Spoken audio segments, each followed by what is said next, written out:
Brilliant. We are live. We are live. Good morning. Good morning. Good morning, everybody. Wonderful. Wonderful. Wonderful.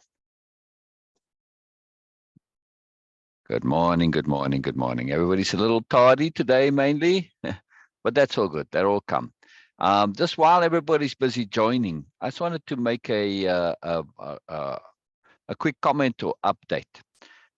Somebody most wonderfully, after last week's live, said they really enjoyed the content, and actually I think they said they were impressed by the content, to be exact, and they said they would like to do Way of Impeccability, but they said they don't want to do it on their own. They'd like to do it in a group. So as most of you probably have seen, I posted the made a post to join. Just let me know, right? But somebody else is interested in coming, and then others asked me what's involved. They would like to know involved, and they asked about times and things like that. So I just want to say real quick, as to times, when we have a group together, we'll get everyone together, and then we'll figure out a time to do this together, and it will involve a couple of times a week. However, I have some flexibility, a little bit, not too much, but some. And what I'll do is make sure that everybody can be accommodated, which means that, typically if there's just one participant, then it's, I just do this one-on-one with them, and whatever time that is, twice a week. And so that's two sessions. But if it's a group, I might do 3 or 4, or even one every day, depending on how large the group is, so that everybody can come. Now, that doesn't mean that everybody's always going to be attending the same ones, as long as you come to 2 a week. You don't have to come to the same ones. It doesn't matter. So I'm just saying there's lots of flexibility involved in doing this, and I'll make every effort to be flexible for the group. Now, the magic and the value of group, doing this in a group, is just, I can't express how fantastic that is. Yes, there's of course magical value in doing it one-on-one also. Both have their merits, and both are wonderful. But in the group, you get to see and hear where others are at, what their takeaways are, how they do their repeat backs, how they respond to the tasks and exercises. And this can be most eye-opening. And because sometimes somebody will say, wow, I never really thought to do it that way. It's like, dang, I better kind of rethink my things a little bit here. Right? That's how it is sometimes. Or you might say, dang, girl, it's like, I never would have thought to do it that way. You kind of like frowning. It's like, really? How did you come up with that? Right? But it gives you an insight that how things work for others is not necessarily how it works for you. So you get to see where others are at with this type of thing. And that's a big deal. That's a very big deal. Right? It's most useful, because you come to understand others, their thinking, their paths, their understandings, their ways of beings, their moreness. And this is too fantastic, right? It's really, really helpful. So even if what they are sharing is not necessarily inherently something like, well, okay, that works for you, but it doesn't work for me, it's still, you've come to understand that that is working for them, right? Where you might not have imagined that. So this is a very, very big deal. I can't stress enough how big a deal it is to be able to see what it is that others do. And this is also part of the magic of the capital R reading, which we're going to be doing of the story. It is precisely that we can get to see how others think about the same things, right? Multiple perspectives. The more perspectives we have on something, the easier it is for us to actually perceive what's really going on, not just our particular little perspective. That's not the reality of things, right? That's just what we might believe is the one reality, but not the actuality. So there's always more, and that moreness we get to see via multiple perspectives. It's a fantastic thing. If anybody's here listening, please do me a favor and leave a comment there, even if it's just a smiley face or a hi or a wave or something, because I'm not seeing any comments yet, and I want to see if I can see the comments so that I can position my screens properly here or appropriately, and so I can get organized. It just helps me a lot to be able to see that. Then I know where the comments are so that I can keep chat. Because Bina can't be here today. They curtailing the internet there where she's at. It's a lot of drama. So it's a big deal. There we go. Brilliant. Elizabeth Entrusted. What a name. What a name. Really, Elizabeth, you are entrusted with so much moreness, so much magic, so much goodness. And you really use that very well. And you take that responsibility most earnestly serious. And also, as much as I can see, you also enjoy all that moreness that's been entrusted to you. So wonderful, Elizabeth. Wonderful, wonderful. Brilliant, Lisa also. So Lisa doing double duty there in comments. Thank you, Lisa. That's most helpful. And over here. So good morning, Lisa. Good morning. Good morning. I'm thrilled you're here, Lisa. I'm really thrilled you're here. This was a big deal.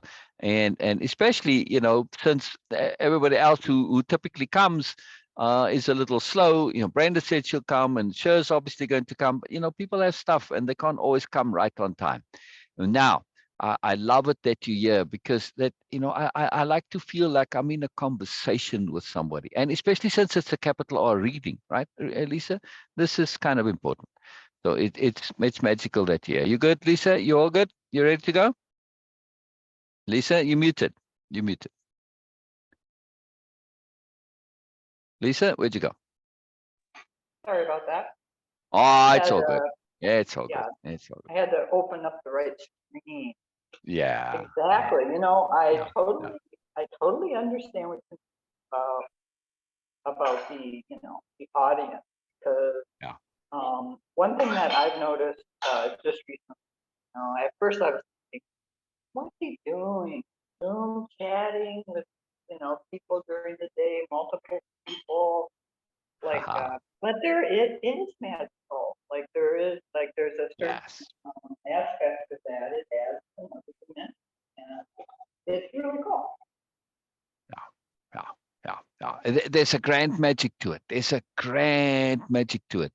And, especially when we're in an environment where we can hear each other, capital H, hearing, which means we listen beyond the words. What we say is not always what we mean to say. Our words don't always convey and express what we're really thinking, what we're really feeling. So if we're in an environment where all are practicing this capital H hearing, they're listening to what you mean and what you intend. Wow, that's really profound, because sometimes I might not even be quite sure myself. And so them making that effort to listen and say, did you mean this? Or I'm taking it that you're going, well, no, that's not quite what I meant, right? So it helps you to refine and clarify, right, in that hearing. And of course, if you're a little uncertain, then people are going to express that. Say, I want to say again, I'm not quite following you. So we get this opportunity to express and re-express, to fine-tune and practice our expression. And this is invaluable. We seldom get such opportunities and seldom have such environments. So this is a very precious, precious, precious aspect of what we do. And it is precisely the community that I'm looking to create with these readings. It's the same thing. A capital R reading is exactly the same thing. The only real difference is that there is a continuity in which brings us back for our discussions, which our discussions are flowing out of, right? So we're practicing not only expression and perception and perspective shifting, but we're also practicing paying attention to implications, meaning, nuance, subtlety, layeredness, right, in the capital R reading, because that's what it is. We are opening that box of, oh, wow, so this means that, and could also mean this, it implies this, and these are the consequences, and we'll extrapolate. So we're going to do a bunch of stuff that we don't normally get to do. All of them massively, massively useful and helpful for our moreness and bringing our own moreness out, because we tend to have this perpetual habit from just our culture, our environment, of relating at things as sort of a singular thing. Right. So we take it, we just kind of one layer, whatever it is, we're thinking, no, there's much more to us, much, much, much more. And when we get into this habit of looking past that depth, we see that, holy moly, we typically operating on multiple levels. There's always implications to what we do. There's always consequence to what we do. And we can look at where we're going with what we do, what it implies, what it connects to, how it connects to us, all the stuff, right? So it's just moreness on top of moreness. It's most wonderful. All right, I'm going to start, Lisa, because I don't want to spend too much time in the beginning. We can chat, more, get into it later. But I want to start the actual reading part right away. I was hoping more would come, but it's already 10 minutes in. And, anybody watching the replay, they said, man, when's this guy going to start now? I'm coming here for the story. So I'll get going. Okay. I'll get going. Unless you had a comment on what I was saying, that would be different. Well, please. Just one comment, and that is when you were talking about like when you share and then somebody gives a takeaway or whatever on what you're sharing, right. that it makes you feel like oh yeah, that was another, what it does though for the other person also is like it just becomes a mirror. Like when someone's sharing, it's a mirror to what's inside of us. And then we add to that, and then we become a prism. And then when you have lots and lots of prisms, you become a diamond. Exactly. Now listen what Lisa said there, please. Anybody listening to this, just pay attention to what Lisa said. She didn't say we become a mirror, which is what you typically expect somebody to say in such a situation. Right? She introduced this magical concept of a prism. What does a prism do? When you shine light through it, it refracts that light. Does it reflect it? It refracts it. There's a difference, right? And in that refraction, because light moves at different speeds through the medium, typically to glass, they come out as the rainbow, right? So this is a very magical thing. So that prism, that refraction, gives you the multiple perspective on light of seeing it in 7 colors as opposed to all merged together as white. Yes, that's what white is. White isn't necessarily a color, it's all of them together, right? And black is the absence of color. So this just magical that you use this word prism. And then you said, we become that diamond. Yeah, see, Lisa, that's my profile pic when I don't have my video off, my default, right? Is that diamond, right? Precisely this, because this is what makes a diamond so magical, is all of those facets. And this is exactly it. Yes, so cool. Go ahead. Exactly. And because truth itself, truth is a multifaceted gem or diamond, except you can never ever arrive at the truth with one perspective. Exactly. We could say truth is a diamond which is in the process of being faceted. Right? Because when you look at a diamond, it's complete. All the facets are there. I mean, yes, you can recut the diamond and reshape it. But when you're really looking at something, you're looking at the diamond with, wow, that was noisy. Whatever that was, Lisa. I'm so That's all right. That's how you can't hear it, but we hear the noise. So anyway, I was saying that, when we look at a diamond, it's already been faceted. But when you look at the truth, we're looking at a diamond that only has some of its facets cut, not all of them yet. And they keep getting added. Each new perspective is a new facet on the truth. It's an incredible metaphor here. I love it. And this is exactly what we're doing. In the capital R reading, we're not just going with that first facet that we perceive and assume, well, that's all there is to it. Well, we might know there's more. But when you start to actually look at it, you discover there's more than more. And this is fantastic. This is fantastic. Plus, I might say, okay, this sentence might mean this, it can mean this, or it implies this, or it's connected to this. I come up with a bunch of things, half a dozen, whatever. But then I hear somebody else say, well, I never thought of that. Oh, I never thought of that. Wow. So when we get to understand these extra perspectives, this adds to us immeasurably. It is really, really cool. And it's, of course, a lot of fun too. And plus, especially if you're doing this with, like in this case, right? We're reading a story and we're reading it with the author. It helps to get inside and hear what the author is thinking. Because as you know from writing, you can't always express everything that you wish to or mean to express. Your story would explode and it would just take forever. So you're forced to make these limitations. And I really mean it. If you really go and write all the detailed things, if you have let's say a 50,000 word story, you're going to end up with a few million word story, volumes. It just becomes impractical, right? So right, and along that thought, maybe we should get to the story. yes, It's okay, okay, okay, 10:15. okay. We're getting to the story. There we go. Seeding the Dream, Chapter 0, Part 2. I hope you can see all my wonderful graphics. There's a little video that plays in the background there and sort of reveals somebody seeing on the slide. Just moreness, just moreness. All the graphics in this are very important. They a lot of thought and attention went into them. Right? So it's part of the story, the backgrounds and the graphics. Appropriate appropriate attention, appropriate awareness, appropriate attunement, appropriate alignment, appropriate application, appropriate acceptance, appropriate appreciation. Yes. Appropriate anticipation, appropriate adamance, appropriate adaptability, appropriate assimilation, appropriate availability, appropriate adventuring, and especially what we are going to be dealing with here, appropriate aspirations. Yeah. Just by the by, since this came up on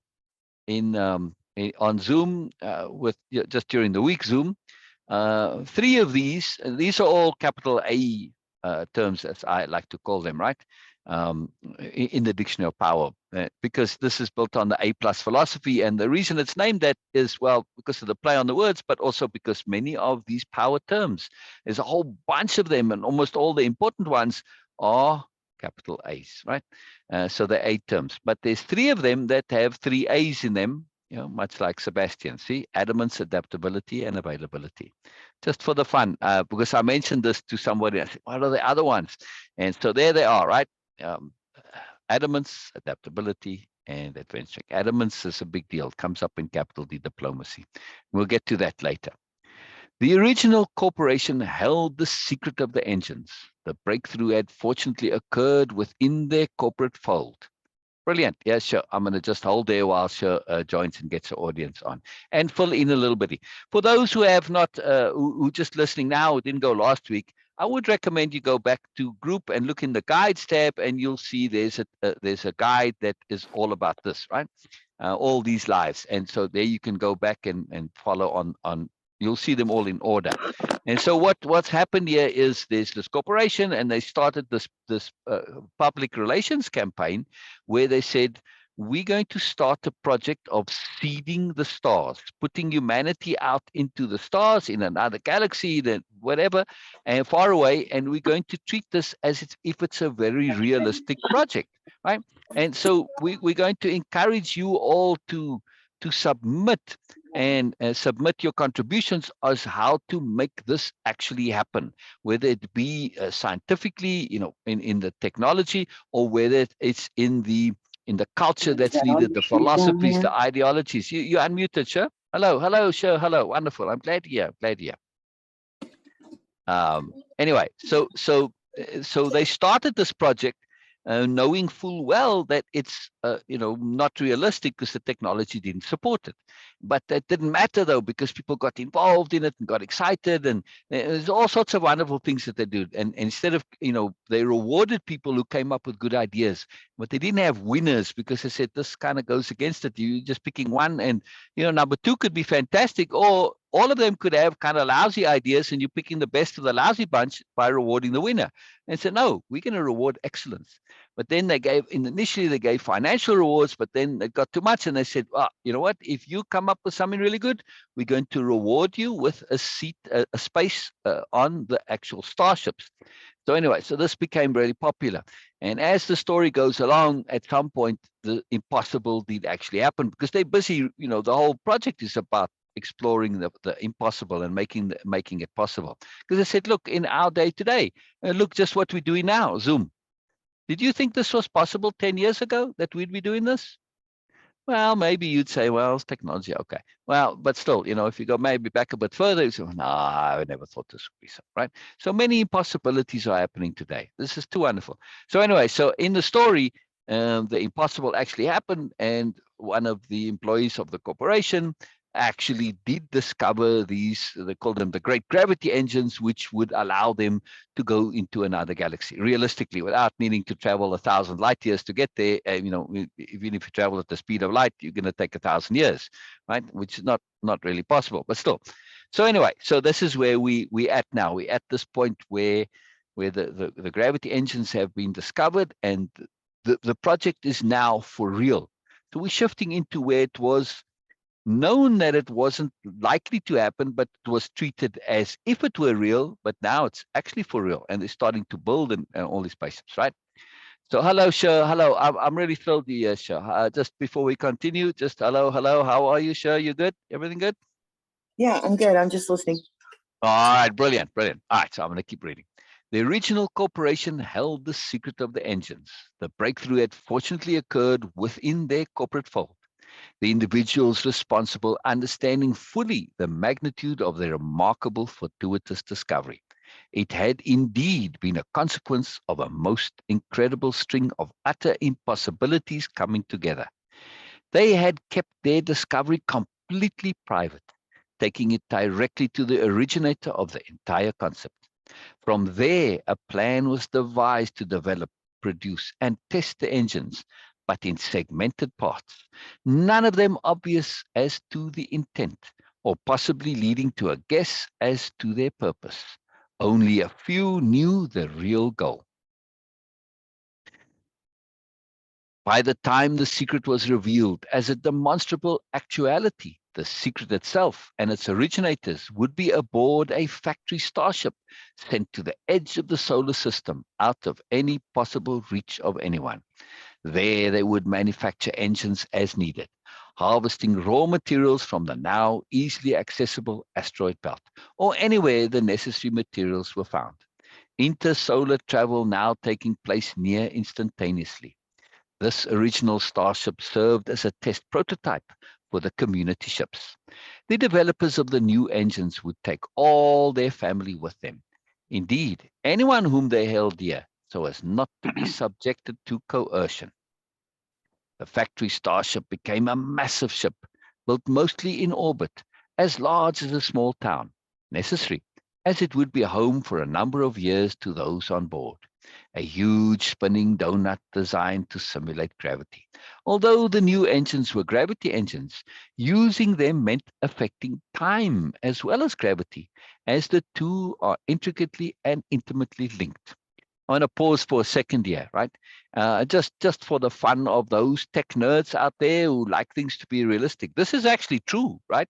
And gravity and time are intricately linked. Not all realize this, right? And so when you go, like when the astronauts go out into space, I always forget which way it is.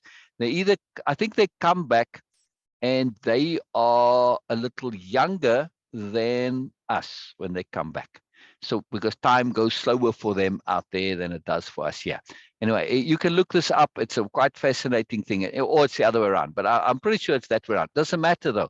The fact is that when they come back on Earth, they aren't actually the same age as us. If they had stayed out longer, they will actually come back in the future, which is quite fantastic, right? So that things will have jumped for them.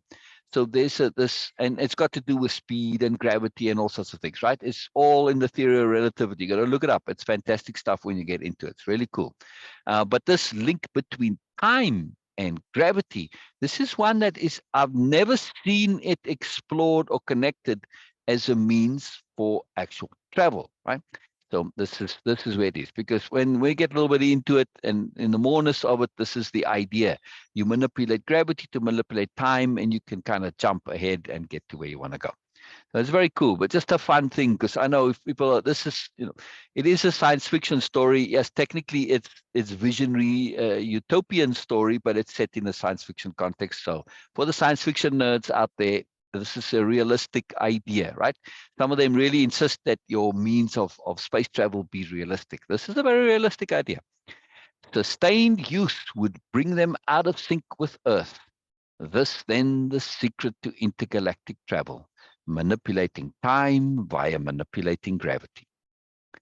And so here we give a potential idea. You know, I searched so long for potential photos, and I tried to avoid ones that had this typical, you know, cliched spaceship design.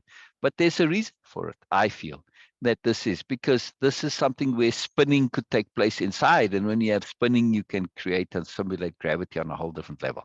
Anyway, and speed, you can do lots of things with speed as well with spinning. Nonetheless, the quote here is the important part.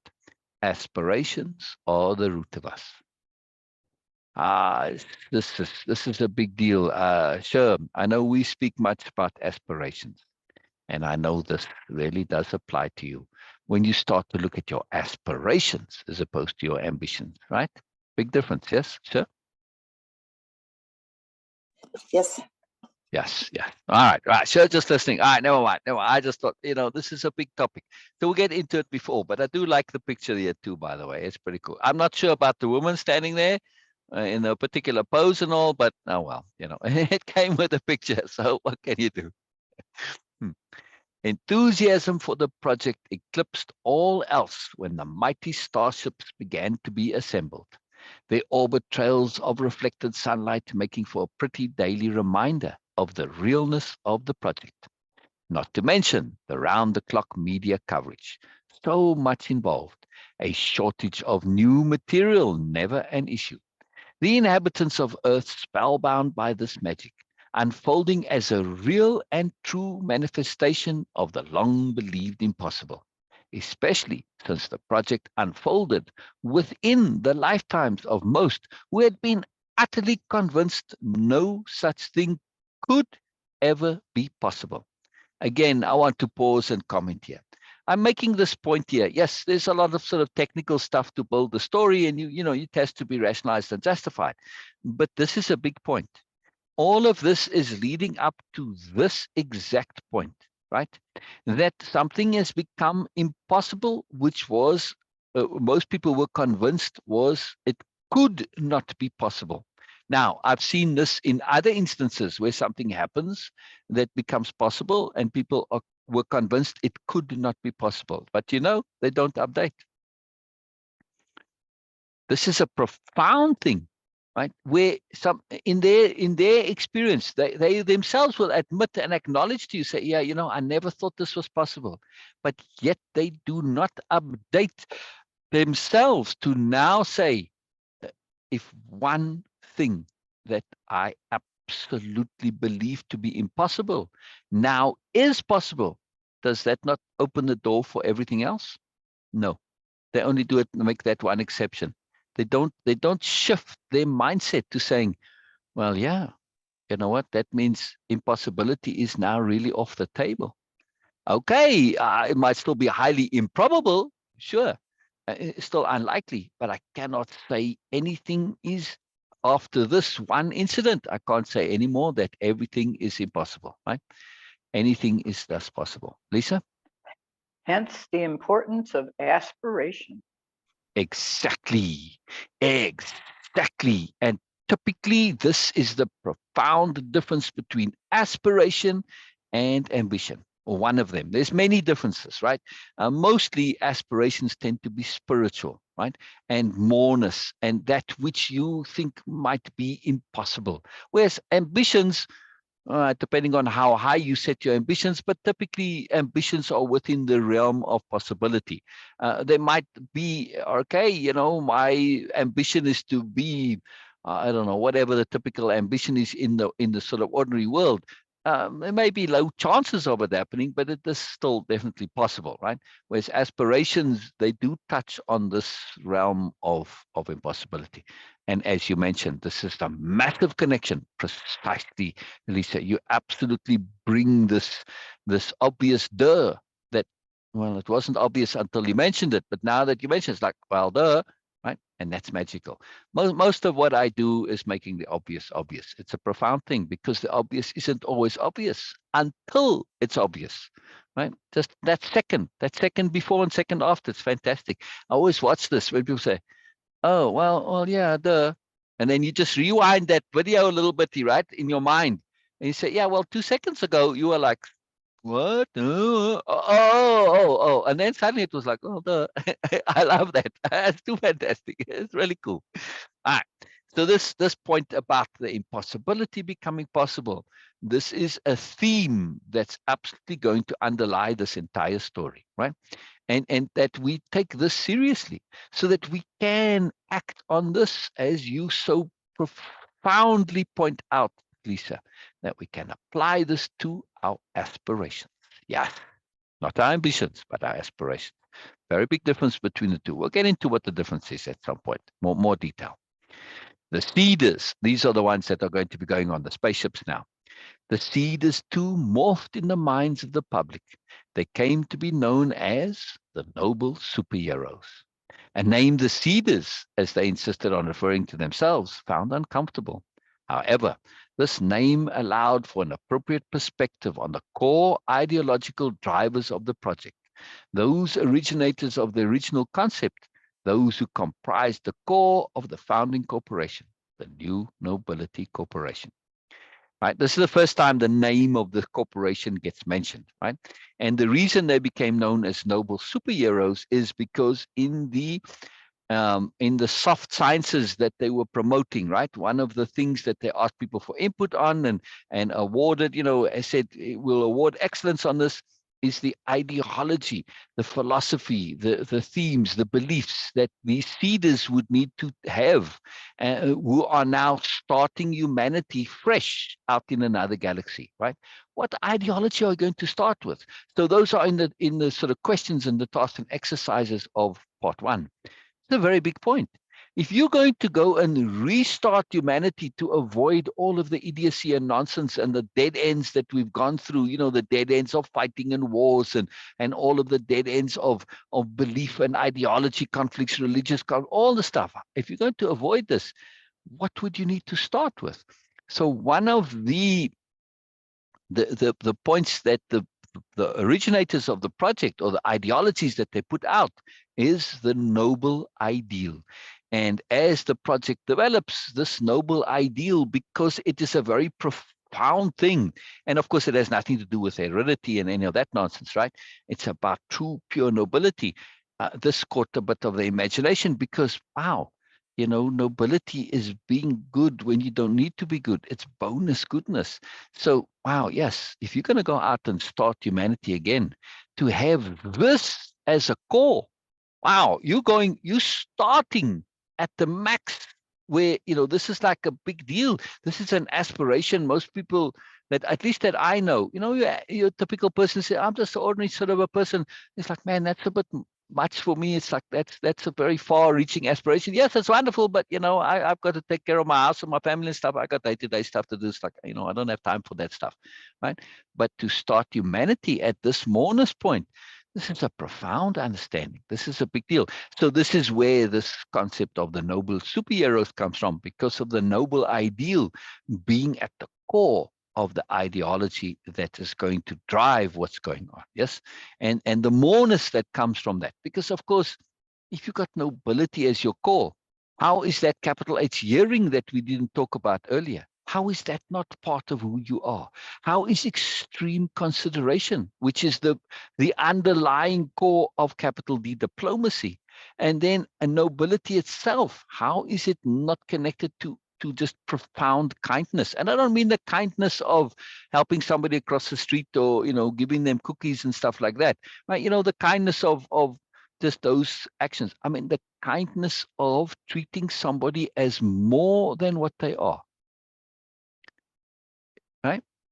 This is a profound kindness when technically they don't deserve it, but you treat them as more anyway, right? where you give them the benefit of the doubt in the positive direction, and all the skills that go with this, which we're going to see in detail when we shift after this introduction phase, this prologue, when we jump to the planet and we start to get involved with Biala. Right? So this is why the nobility is such a big deal, because it has so much moreness and, of course, sophistication and all these tools within it, tools of moreness. Very, very big deal, right? So this noble superheroes is kind of a big deal, right? Now, they don't care for the name, the Cedars, because, of course, part of nobility is a profound humility and modesty. Right? The two go together. It's just automatic. You can't go around saying, "Oh, I'm noble, I'm noble." No, sorry, it doesn't work that way. No? You can't do it. It just doesn't work. So this is a big deal. That's why they don't care for the name. But anyway, so the public likes this because they recognizing that those going here are on a mission of moreness, right? This is a very, very cool deal. Boy, I like this. Bina helped me with some of these slides, and see how Bina did this with the little lines here. I don't know, just it's like a notation to say, hey, pay attention here, pay attention here. There's a bit more going on here. Yeah? Subtlety. Really cool, really cool. As the starships neared completion, the public by then thoroughly understood the mammoth undertaking involved, the uncertainty, the challenges, the risks, the enormity of the difficulties the noble superheroes would face in settling unknown planets, even if they were deemed habitable. Adding to this physical challenge, the ever-present ideological goal, always maintained front and center. Merely settling a new world was not nearly enough. Yes, it's not just about settling and survival. No. It's about evolution.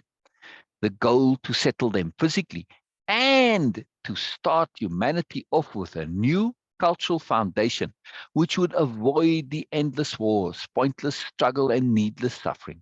Especially the goal was to end the dominance and superiority paradigm and the dominance of the superiority paradigm.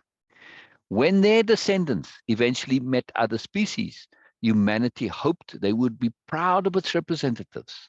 Those Cedars would exemplify the formerly believed impossible made possible, just as the entire project did.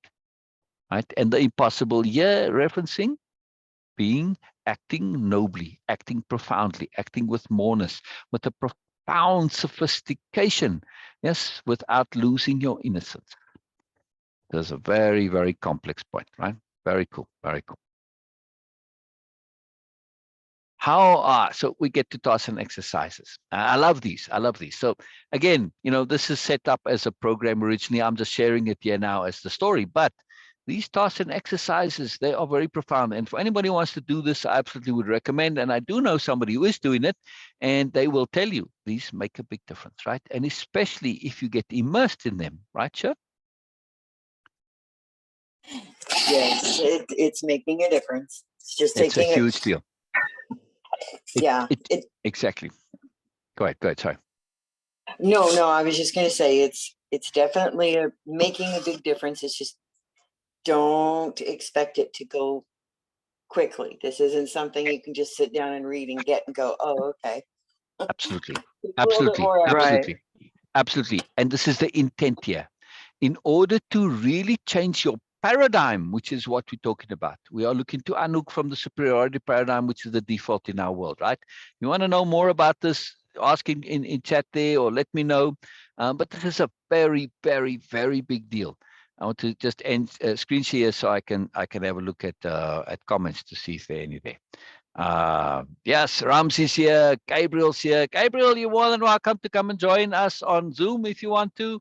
And Joey, of course, also, this, Ramsey, all of you, right? You can join. Now, of course, if you don't want to, that's fine. Hello, Janet. I love it that you're all here. Michaela's here. Fantastic. Brilliant. Just love it. Just love it. This just makes me very happy. Hello again, Janet. So good. and Ramsey and Gabriel and Joey, everybody. Very cool. So please chime in and, ask if you have questions or doubts, or if you say, you know what, Sil, I don't think that's like realistic, or, or a good idea, or whatever. Please, and I'm not looking for an agreement in our discussions. I like when I have contrary opinions or ideas, right? Lisa comes up with all of these. She's very good at this over the years that I've known her. But still, okay, then I'm tasked to explain some more, right? So it's a very important part of it, because our perceptions of why it might not work, when we hear more, we say, okay. Well, sometimes, it might not be viable, right? And then you have to rethink things and rewrite them. But in general, we might not see all of it, right? So when we share this, it enables expression of other parts, which I might take for granted, or you might take for granted. But when you explain it, I never thought to explain it in this way, right? So we get to see how people perceive. It's a very, very, very powerful thing. So yes, happy Mother's Day. Thank you, Gabriel. This is very cool. Profound kindness. Yes, Joey. This is an absolute core point that underlies the entire concept here of the new nobility. And of course, as we go later on, the book one that we're reading, the name of the book, the title is called The New Nobles, right? And of course, this is about real nobility and nothing to do with the nonsense of titles and all of that stuff, right? So this is about actual being noble. And part of being noble, nobleness, is this profound kindness. And it's a capital K kindness. And as we go through, instead of me spending, I'll probably spend the whole time we have here on elucidating precisely what profound kindness is, we'll get to see it. We'll get to see it as the story develops. Now, it's a big deal, this profound kindness. It's absolutely a deep part of capital, of nobility, of being noble, this capital K kindness. So yes, it's a big deal, Joey. It's a big deal. Hello, and I'm glad you're here, by the way, Joey. Very cool. Sure, go ahead, please. I was going to say something about that, which you just said. It is, you said the key word, it's a being, not a doing. This isn't something you can do and honestly write about, or even it's hard to even talk about. It's just being. Yes. That's the transformation I'm seeing. So yes. Yes. Make that point. Yes. And to Cher's point about don't expect it to just happen overnight. I mean, that beingness is it ties right in with what you like to say, Sil, which is that patience is a superpower. Yes. Because it takes inordinate patience and rereading and reabsorbing. It's an absorption process. And immersion. I know I've heard you mention replacement, and it is that in a way, like it's like an absorption of the new until, every fiber of your new being is saturated. Exactly. She's so right. She's so right. Absolutely. I want to mention a couple of key points on this. The mandate of the New Nobility Corporation is to promote goodness or moreness through being. That's it. Being. The whole New Nobility, what they're all about, is all about capital B, being. Not doing things for you, not telling you what to do. No, being, to exemplify. Now, how do we get to shift paradigms, especially? As everybody knows who's changed a habit, yes, that it takes I call it overbending, right? Like when you try and bend a branch, right? And you're trying to straighten the branch. I had this little tree that got bent from the snow, and this is where it started from, right? You have to bend it past straight. You have to go past it, and then it kind of snaps back, right? And that's why you need overbending, because things have a natural elasticity to them. So habits the same way. When you want to change a habit, you have to kind of get obsessed with changing it, and you have to go more than you think you need, and then it comes back and you find that balance point. Now, when it comes to changing a paradigm, this is a habit basically on steroids, because you have to essentially get rid of all your habits when you change a paradigm. And the only way to truly do that is via immersion. Absolute, complete immersion into what you do. Now we get to the underlying logic and the psychology, the learning psychology, change psychology that underlies everything that I do, right? So all the programs, if you come and do them, you're going to be doing repeat backs. You're going to be doing takeaways. You're going to be doing tasks and exercise. You're going to be making posts about your takeaways of the Zoom sessions where you come and share your repeat backs and takeaways and the tasks and exercises. And then you're going to get perspectives on those. Now in a group, you'll get lots of it. Just on me, we'll go into real detail. Either way, though, it's immersion.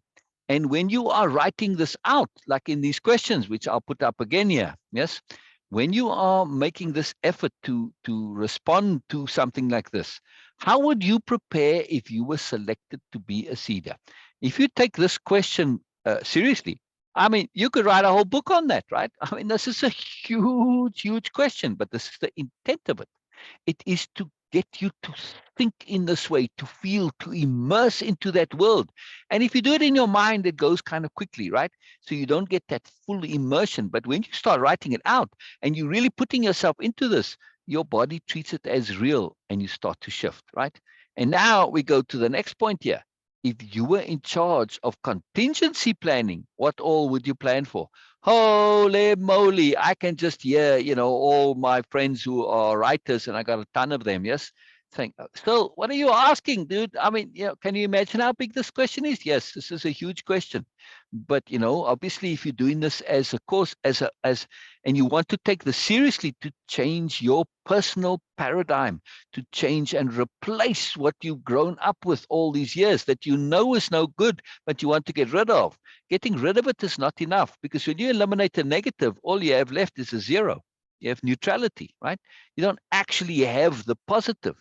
Like if I get rid of my debt, it doesn't mean I have money. I've just gotten rid of my debt, but I want to actually have some money. So this is what replacement is. You've got to learn how to generate that replacement, right? Learn how to make income. Same thing with your ideology, with your beliefs, with your understandings. And it very much applies to your paradigm. So when you start thinking of contingency planning, this is an exercise in perspective shifting, an exercise in implications, an exercise in extrapolation. So this is changing your brain to think differently, to not just be accepting of what it is, right? Because that's part of the superiority paradigm, is that it's pushing obedience unless you're the one in charge. Now you're giving orders, right? It's got that underlying logic. You're not really looking to think for yourself, right? So it's a very, very powerful thing, this exercise here. Besides making sure the superiority paradigm did not travel to the new galaxy, what other paradigms, ideas, beliefs, assumptions, etc., would you specifically make sure were left behind, and what would you replace them with? Again, these are huge, huge questions. I realize that, yes, but think about this, right? When you start to say, wow, okay, we don't just want the superiority paradigm. What other ideas? Well, let's just take the idea of competition. All right, I'm going to just pick one which is coming to mind, but it's not the best one, because competition is so intrinsic to the superiority paradigm. But when we say, wow, okay, all right, that's superiority paradigm, we're leaving that out. But competition, isn't that really most of my play is in competition? I got to leave play behind? That's not so cool. But now we say, oh, it's a type of play. See, now we're starting to say, oh, there's regular play and the capital P play. To me, true play has got nothing to do with competition, right? When I'm dancing by myself, I'm playing, right? I'm not competing. Or if I dance the way I grew up with dance, and I have to be careful using this analogy, because dance today has become performance, which is something else, right? You learn your moves. It's all about performance. When, to me, dancing was originally, at least when I learned to dance, it was about the physical expression of music, response and reaction to music, whether it's in your head or actuality, doesn't matter. That's what it was. It was this attunement, this connectivity, this expression physically of music. That's what dance was, not the performance, right? That's something else entirely. Anyway, so when we say play, though, it's about just true joy and sharing yourself and being with yourself, and the expression of fun and joy and pureness and moreness. No competition involved, right? Like in the play of art. Yeah, where's the competition in that? Doesn't matter if I draw or painting that nobody likes. What do I care? I'm enjoying making the painting, right? This is my play. So, or any type of a thing that you do that gives you joy, that's play to you. Now, for me, of course, and in the ultimate of play, things like spirituality become play, because this is we discovering, we creating, much like an art. We don't know what the hell we're doing, and we just make it up, and we work, and we see, we explore, we say, oh, okay. So we're constructing something with our spirituality, because we don't really know all the answers there, yes? The fantastic play. It's really profound. Or in what we're doing now, capital R reading, discernment. Discernment is profound play to me. It's really fun to figure out stuff and say, oh, wow, I never thought of that. To discover new things, discovery, adventure, play, right? So when we start to look at this particular task and exercise here, this is really profound. So that's just with ideas now. What about beliefs? So are you in dangerous? Aren't you kind of meaning maybe religion? Yes. So I know I have dear friends that are really awesome and wonderful, and that are very, very deeply religious. Doesn't conflict with Way of Impeccability and all of what I'm doing, not at all, right? But I know one of them particularly really is still thinking deeply about this question, about if humanity is moving to the stars, do they leave their religion behind? It's a big question, because they are deeply religious. I mean, and not in a blind way. I mean, they see the flaws and faults of their particular religion, but they extract the moreness for them out of it, and it's very meaningful to them, right? I mean, they get tremendous value out of it. Still something to consider. Not saying it should be either way. Something to consider, right? Because of course, when you're looking at humanity and your personal religion, your personal beliefs, we have to say, this is personal. I can't say this is something that's there for everybody. Yes. Whereas something like patience, I can say this is something for everybody. Yes. Because patience is a self-evident sensibility. But when it comes to beliefs and ideas and assumptions, there's quite a lot we need to leave behind. So very, very big concept there. Lisa, sure, any comments before we move on here? Yeah. Well, go ahead, Lisa. Nope, go ahead. All right, thank you. The leaving behind, I would leave behind my false beliefs, the beliefs of I can't, those little beliefs that nag at you continually every day, no matter how much work you do. I don't know of a single soul who doesn't have some doubt. So we could try really hard to leave behind that belief that we have any reason to doubt, and to only believe in I can, and in the possibility of, possible. Everything's possible. So that's what I would leave behind. Oh, this point of possibility, yes, and impossibility. Wonderful. Yes, absolutely sure. A very simple thing, but boy, is that profound. Yes, is absolutely profound. I just want to say a real quick hello to Norma, who's joined us. Wonderful, Norma. I'm thrilled you're here. It doesn't matter when you come, as long as you do come. Elizabeth asks a really cool question. Oh, before we answer Elizabeth here, Lisa, you were going to share. Please. Oh, okay. Well, I guess for me, the assumptions is that I would try to let go of any assumption that there is a right and wrong, that when I'm thinking, and then to realize that there's no right or wrong, just perhaps a lack of greater understanding. Exactly. Oh, sorry, I'm getting really excited, because for me, I've thrown right and wrong out of my vocabulary. Same as agree and disagree. It doesn't matter to me whether you agree or disagree. What does matter is that we understand each other. I can understand you and potentially disagree. Like you can understand that I'm wearing this vest, but you might disagree with my fashion choice. So what are you thinking, dude? It's like, come on, really, whatever. Right? I'm just making a point here that sometimes things are taste, and my taste and your taste. I mean, I know I have a dear friend, right, who's tasting things to, like, incense and stuff. Oh boy, it's just horrible for me. I mean, it's like torture, right? But she loves it. So it's like, wow. Okay, we have this. I understand that it's profound for her. Like I understand that you guys eat eggs and enjoy eggs. I've never eaten eggs all my life, right? It tastes rotten to me. It's terrible stuff, right? But I understand your enjoyment of it. So agree and disagree is not the issue. Understanding is. Now I'm using very trivial examples, but when we come to things that are real deep issues, when we understand, it changes us profoundly. And just to give one example, right? That same friend has a wonderful thing that she always said that I've taken to heart and made my own. And this is, when we understand, there's nothing to forgive, right?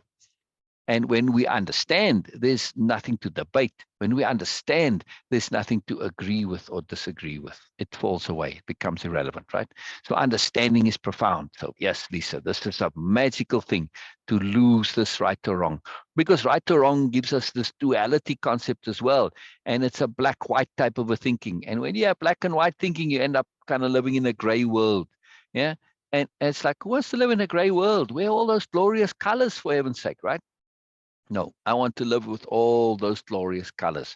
So when we let go of right and wrong, we suddenly leapfrog out of black and white, and we realize there's more. There's more, right? And just to give an example of more, right? You all heard assumptions, and you see this on the internet regularly. Get rid of assumptions. You know, assumptions make an ass out of you and me, and et cetera, et cetera. You can't get rid of assumptions.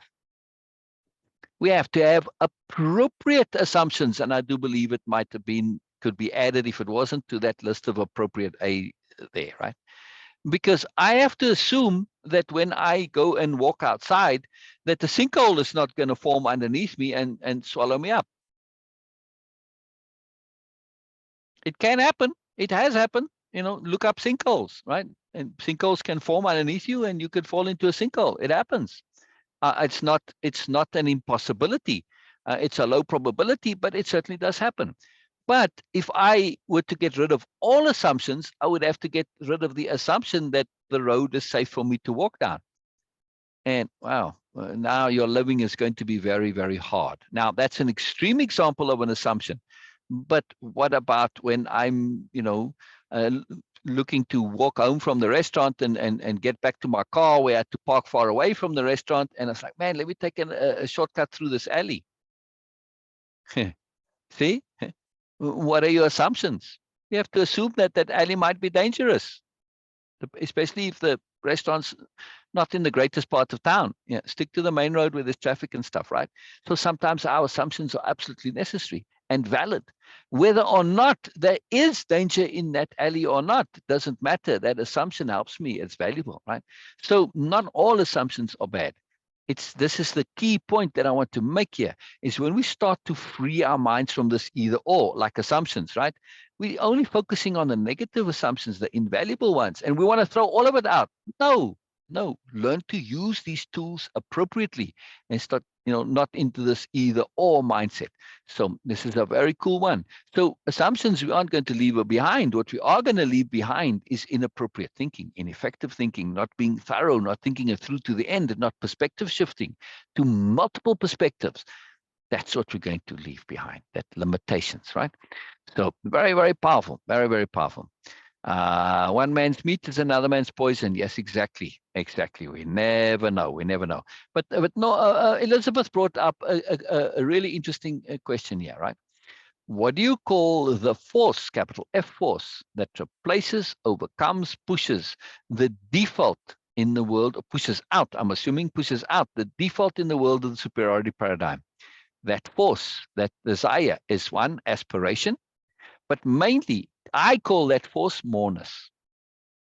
Yes, because superiority paradigm is all about dominance, hierarchy, being better than, etc., status, ego, all of this rubbish and nonsense, right? Where's the moreness in it? It's only relatively better than somebody next door to you. You're always fighting, you're always competing. Where's the moreness in that, right? I mean, actually go and watch a video, a documentary on lions, for instance, right? A superiority paradigm culture. Everyone wants to be a lion, but what's the day-to-day life of the average lion or even of the chief lion? It sucks. They're always fighting. They're always squabbling. They're all looking for dominance. When they do get food, they all fight each other to eat the food. It's like, oh, this is a horrible way to live. Sorry, no, not for me. Thank you very much. Yeah. So there's no moreness in that. So to me, I call that force moreness. But we could also say aspirations, not ambition. Yeah, because the dominance, the superiority paradigm is all about ambition, right? This is what ambition typically is: having status, having a position where you are secure, your survival is taken care of, but also you have status, your ego is taken care of. Yeah, you're high in the hierarchy, or as high as you can go. This is ambition. Typically is, how high can you go into on the hierarchy? Whereas aspirations, that stuff is not of issue to me. Yes, I want the moreness of spirituality, the moreness of connectivity, the moreness of involvement and connectivity to things that are not necessarily seen, right? Spiritual ideas alike, nobleness, like being part of the one, etc., right? So aspirations are a very profound force, as it were. Yes, and the other. Oh, go ahead. And also appropriateness, right? Precisely. I mean, because that Precisely. seems to be at the Precisely. beginning of everything, right? Exactly. So that exactly. it's a universal. It must be appropriate. Yeah. Exactly. Yeah, it's where I was going, and you just took it right. Ah, it's fantastic. Thank you. No, I love it, Lisa. It's absolutely key. So that entire A+ philosophy starts with one concept, as we'll come to see. I don't want to give it away too much. I don't want to cue the story, but yes, appropriateness is absolutely that force, right? This ability to really think and pay attention, because appropriateness is not proper. Yeah, a lot of people confuse the two, and even the dictionaries get this wrong. It's not the same thing, right?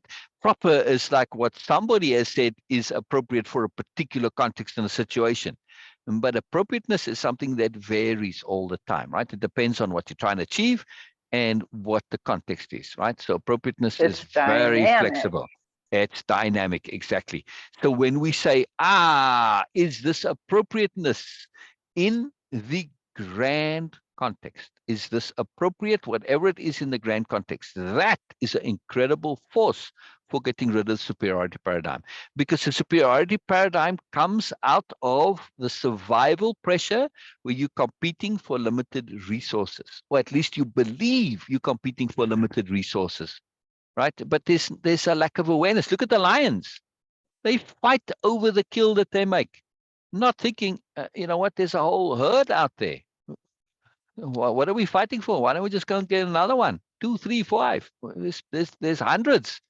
There's plenty of food for everybody. Right? We just have to make that extra effort. But they don't, right? There's no collaboration because they keep on fighting each other. So in other words, their understanding of appropriateness is in a bubble. But when you take appropriateness and you look at it in a universal context, not just in space, but in time, what is appropriate, not just to this life, but potentially my next life, my spiritual life, my repeated life, whatever, right? I don't know. I can't say for sure that I'm going to even have a spiritual life. So I need to make sure that my appropriateness takes care of all these eventualities. This is the magic of appropriateness when it's capital A appropriateness, which means you're applying it to absolutely everything. This changes everything, right? Now, then the whole superiority paradigm just disappears to answer Lisa's question, right? As a force.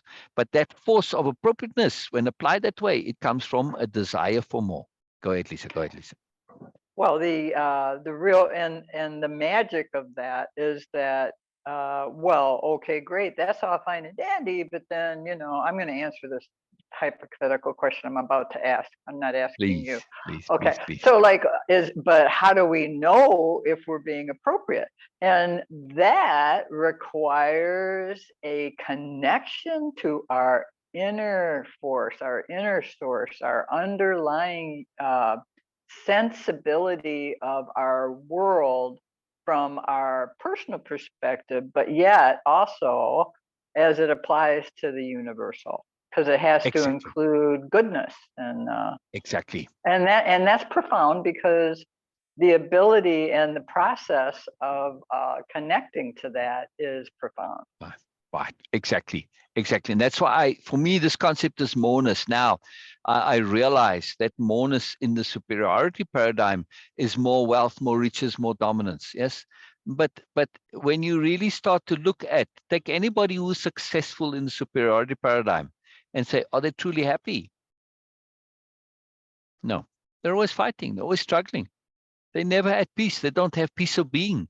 Yeah, they don't have none of the stuff, the moreness that comes out of real moreness, right? It's a false ideology that makes them think that when they get what they want, they're never satisfied because they realize that, oh, well, there's more, right? I mean, take for instance, a typical burnout, midlife crisis.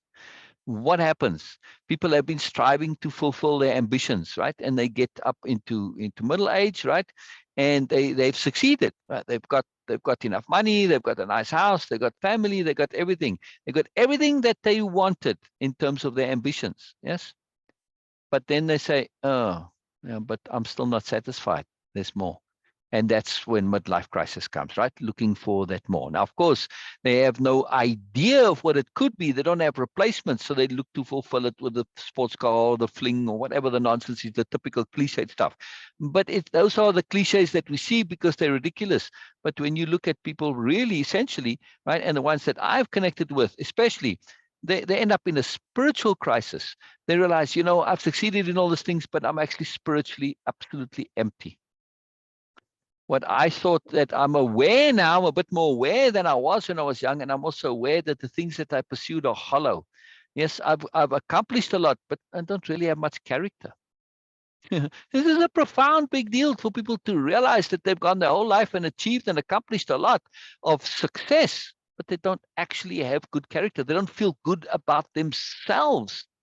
Right? They're missing that moreness of having good character. That's the start. That's the foundation. Then you can start layering onto that, the things like spiritual moreness, peace of being, contentment, independence of being, connectivity, real, true, capital C connectivity.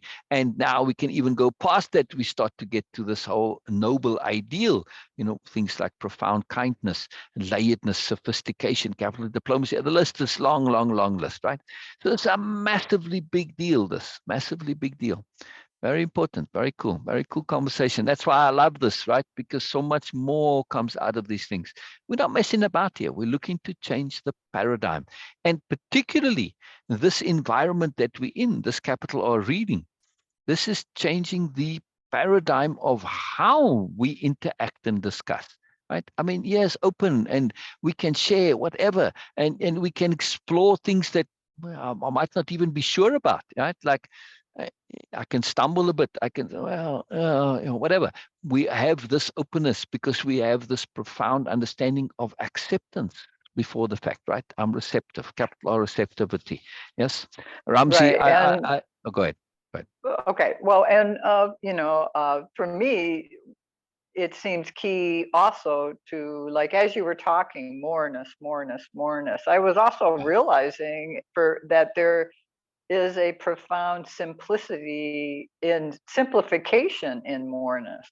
Exactly. Because you're exactly. And even the layering. I mean, layering Exactly. sounds like you're adding all this, Yes. stuff, but you're not. You're really, it's Precisely. like, but it's got simplification. It's like the simpleness of moreness. Exactly. I mean, exactly. and I'm still grappling with the word moreness myself. But as we talk, and the more you go into your choice of that word, it does, there is a sensibility to it. But it, and like, I think it is important to the visual that is in my mind right now is almost like this. It's like a pyramid, only we're like, even though you would think that moreness is at the bottom of the pyramid because it's fatter, it's not, like we're like making our way up to that diamond point at the top of the pyramid. The capstone, yes. And this you mentioned a profound point. Some who listen to what I share, right, because I'm going into detail, I'm unraveling the layers, say, oh, it's too complex, so man, and they assume that because I'm going into complexity, they think linearly, and they assume that complexity is going to just lead to more complexity, and that will lead to more. No. The complexity, the value of complexity is that it enables you to simplify. So when you start off on a new project and you're learning this new skill, this new thing that you do, at the beginning, it's very complex. All right, just take something like cooking. Yeah, when you start new at cooking, never cooked before, it's like, oh my goodness, this is very complex. But are somebody who's been cooking and who's familiar with all of it, and well, it's pretty simple, really, right? This is an example that we all know. Yeah, sure. Yes. Yeah. Wait, can you hear me? Yes, we hear you. Okay. All right. Sorry. Yeah. No I problem. was thinking about it, and I love that Lisa brought up that point about she's still grappling with moreness. I am too. Yeah. But see, what I've yeah. come to realize that I used to think that, oh God, I'm not going to get this just because I'm too dense. You know, I've got too much in the way. Well, no, that's Yeah. not true. That's not Yeah. true at all. Yeah. And I wrote Yeah. about that yesterday a little bit Yeah. about fluctuation and how it has to do with my confidence Yeah. fluctuates, but not because I'm not getting it, but just because that's a part of my journey. And the way Sil has led this lifestyle ever since he was a young boy. You've been exploring this aspect of moreness, and what it means to you, and developing it. And now it's a lifestyle. This is your vision in your life. Trying to describe that or give a definition, like maybe a single sentence definition to moreness, is probably something that I don't know if a lot of us would be able to grasp. Exactly. So I And that's love that Lisa is exploring it for what it is to her, and Elizabeth wrote about what it is to her. Yes. I think moreness is whatever that appropriate goodness is to each one of us. Exactly. That's how I see it. Exactly. And it can Moreness. be, I did learn yesterday, it can be attached to anything. It can be anything. Exactly. The magic of moreness lies precisely in our inability to define it. Yes, that's it. We don't right want there. to. We don't No. want to. This is its magic, is that It's it gonna break is my brain if I indefinable. try. The moment you define it, you just say, oh, but there's more. And I as know. the group says It does. later on, there's always more, right? So Well, it's it a breaks very your profound. brain if you try to do that. Exactly. And frankly, I've just put mine back together. So Exactly. I don't But want you know, so moreness is not a word, Lisa, by the way. Sorry to just it's touch a on something you concept. said. It's a This way of word, being more, and it's a living. concept. It's even more than a concept. It's an ideology. It's a philosophy. It's a way of living. So there's moreness has moreness to it. Just this concept of moreness has moreness to it. And I love that. And this is why I've been like in itself. mine. Yeah, and this is why in mine I've been writing about unbound moreness, living deliberately in unbound moreness. And to describe what that means for me, that's my challenge. That's what I'm doing. So. Exactly. So and you know, as Elizabeth said, it's a force. Exactly. Okay. Exactly. So precisely, but because Elizabeth was asking what is the force that we can use to counter the superiority paradigm, and that is appropriateness is such a force, and moreness is such a force. Now, what lies underneath that? The desire to have actual moreness. Right? Because the superiority paradigm, when you get what it gives, you realize, nah, man, this is a false promise. I've been gypped. Yes. I mean, in the book that I wrote about the superiority paradigm and in the course, I call it a no possibility of win system. Not just a no win system, but a no possibility of win system. It cannot work. And I explain why if you really get into it, right? So when you start to say, man, I've been sold a crock of, not so nice nonsense here. Now we say, I want more than what I have been told is the all and the be all. So that desire for more, which is comes from that intent to goodness, but also our intent to goodness is, but I also want more for me. I want more fun. I want more joy. I want more profoundness. I want more sublimeness. I want more reverence. I want more bliss. I want more elation. I want more rapture, whatever, right? I mean, this is a long list of potential morenesses, and I love superlatives when it comes to this. My aspirations is a massive long list of superlatives. It's a big deal, right? I want more awareness. I want more appropriateness. Yeah, I want more attunement. All those A terms coming into it again, right? So this is where moreness comes from. It's all that what we truly aspire to in the depths of our hearts, and saying, I'm not satisfied. I'm not satisfied with the current status quo, which is the superiority paradigm. We don't even realize it's a paradigm a lot of times because it's not typically a concept and a term that's in our language, in our thinking. So that thing force is is the desire for change more. that paradigm until we really just start shifting our own beliefs about ourselves. We have to look at that first. Yeah. I'm going to have some fun here. Exactly. We have to look at ourselves and really start to say, what is it that I want, truly want and desire in my depths of being?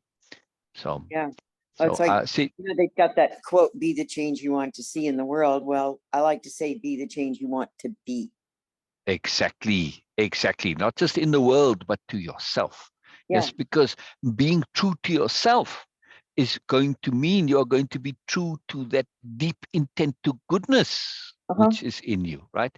Now, yes, this you might say, still isn't that a statement of belief? Well, yes, but I have seen it over and over and over again. So to me, it's no longer a belief.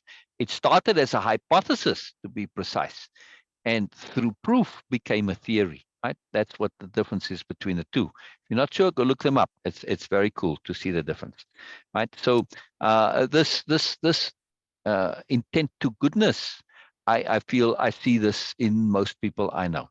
Now, yes, you could say maybe not everybody has this. That is possible. But I've also seen profound, distorted intents to goodness, where people think bad is good. Right? They've been taught that to dominate is good, to bully people is good, because man, it's either them or you, and all the things of the superiority paradigm that are terrible. Right? They've been taught this is a good. Right? So it's a sad thing. They're trying to be good in a messed up way. Very sad. Inappropriate application of goodness is a profound concept for understanding the messed upness of the world and enabling us to get to nobility. I had a long chat with Sher yesterday, right? You asked me a question. It was a simple question. And well, it was a very earnest question, and earnest questions, they do things to me. It's just, I've trained myself my whole life, and now I am. And so all of this, tons of stuff came out. It was very cool. Right? And part of that was this point that I just mentioned. So see, I'm having a bit of fun with Moreness. I'm just, I like to have Moreness names like Sher Unbound and Lisa Unleashed. Yes. They have to have a bit of poetry to them too. So I hope you like that, Lisa, because I do feel you are Lisa Unleashed, same as Sher is Sher Unbound. Yeah? You like that, Lisa? Yes, I do. And that I've not ever changed it. I really, I just use it with everything. I don't use these names lightly. Yeah, like Elizabeth entrusted. They don't come lightly. There's a lot that goes into it, right? I mean, it's a big deal. So yeah, there's a lot. This is now a nice example of moreness.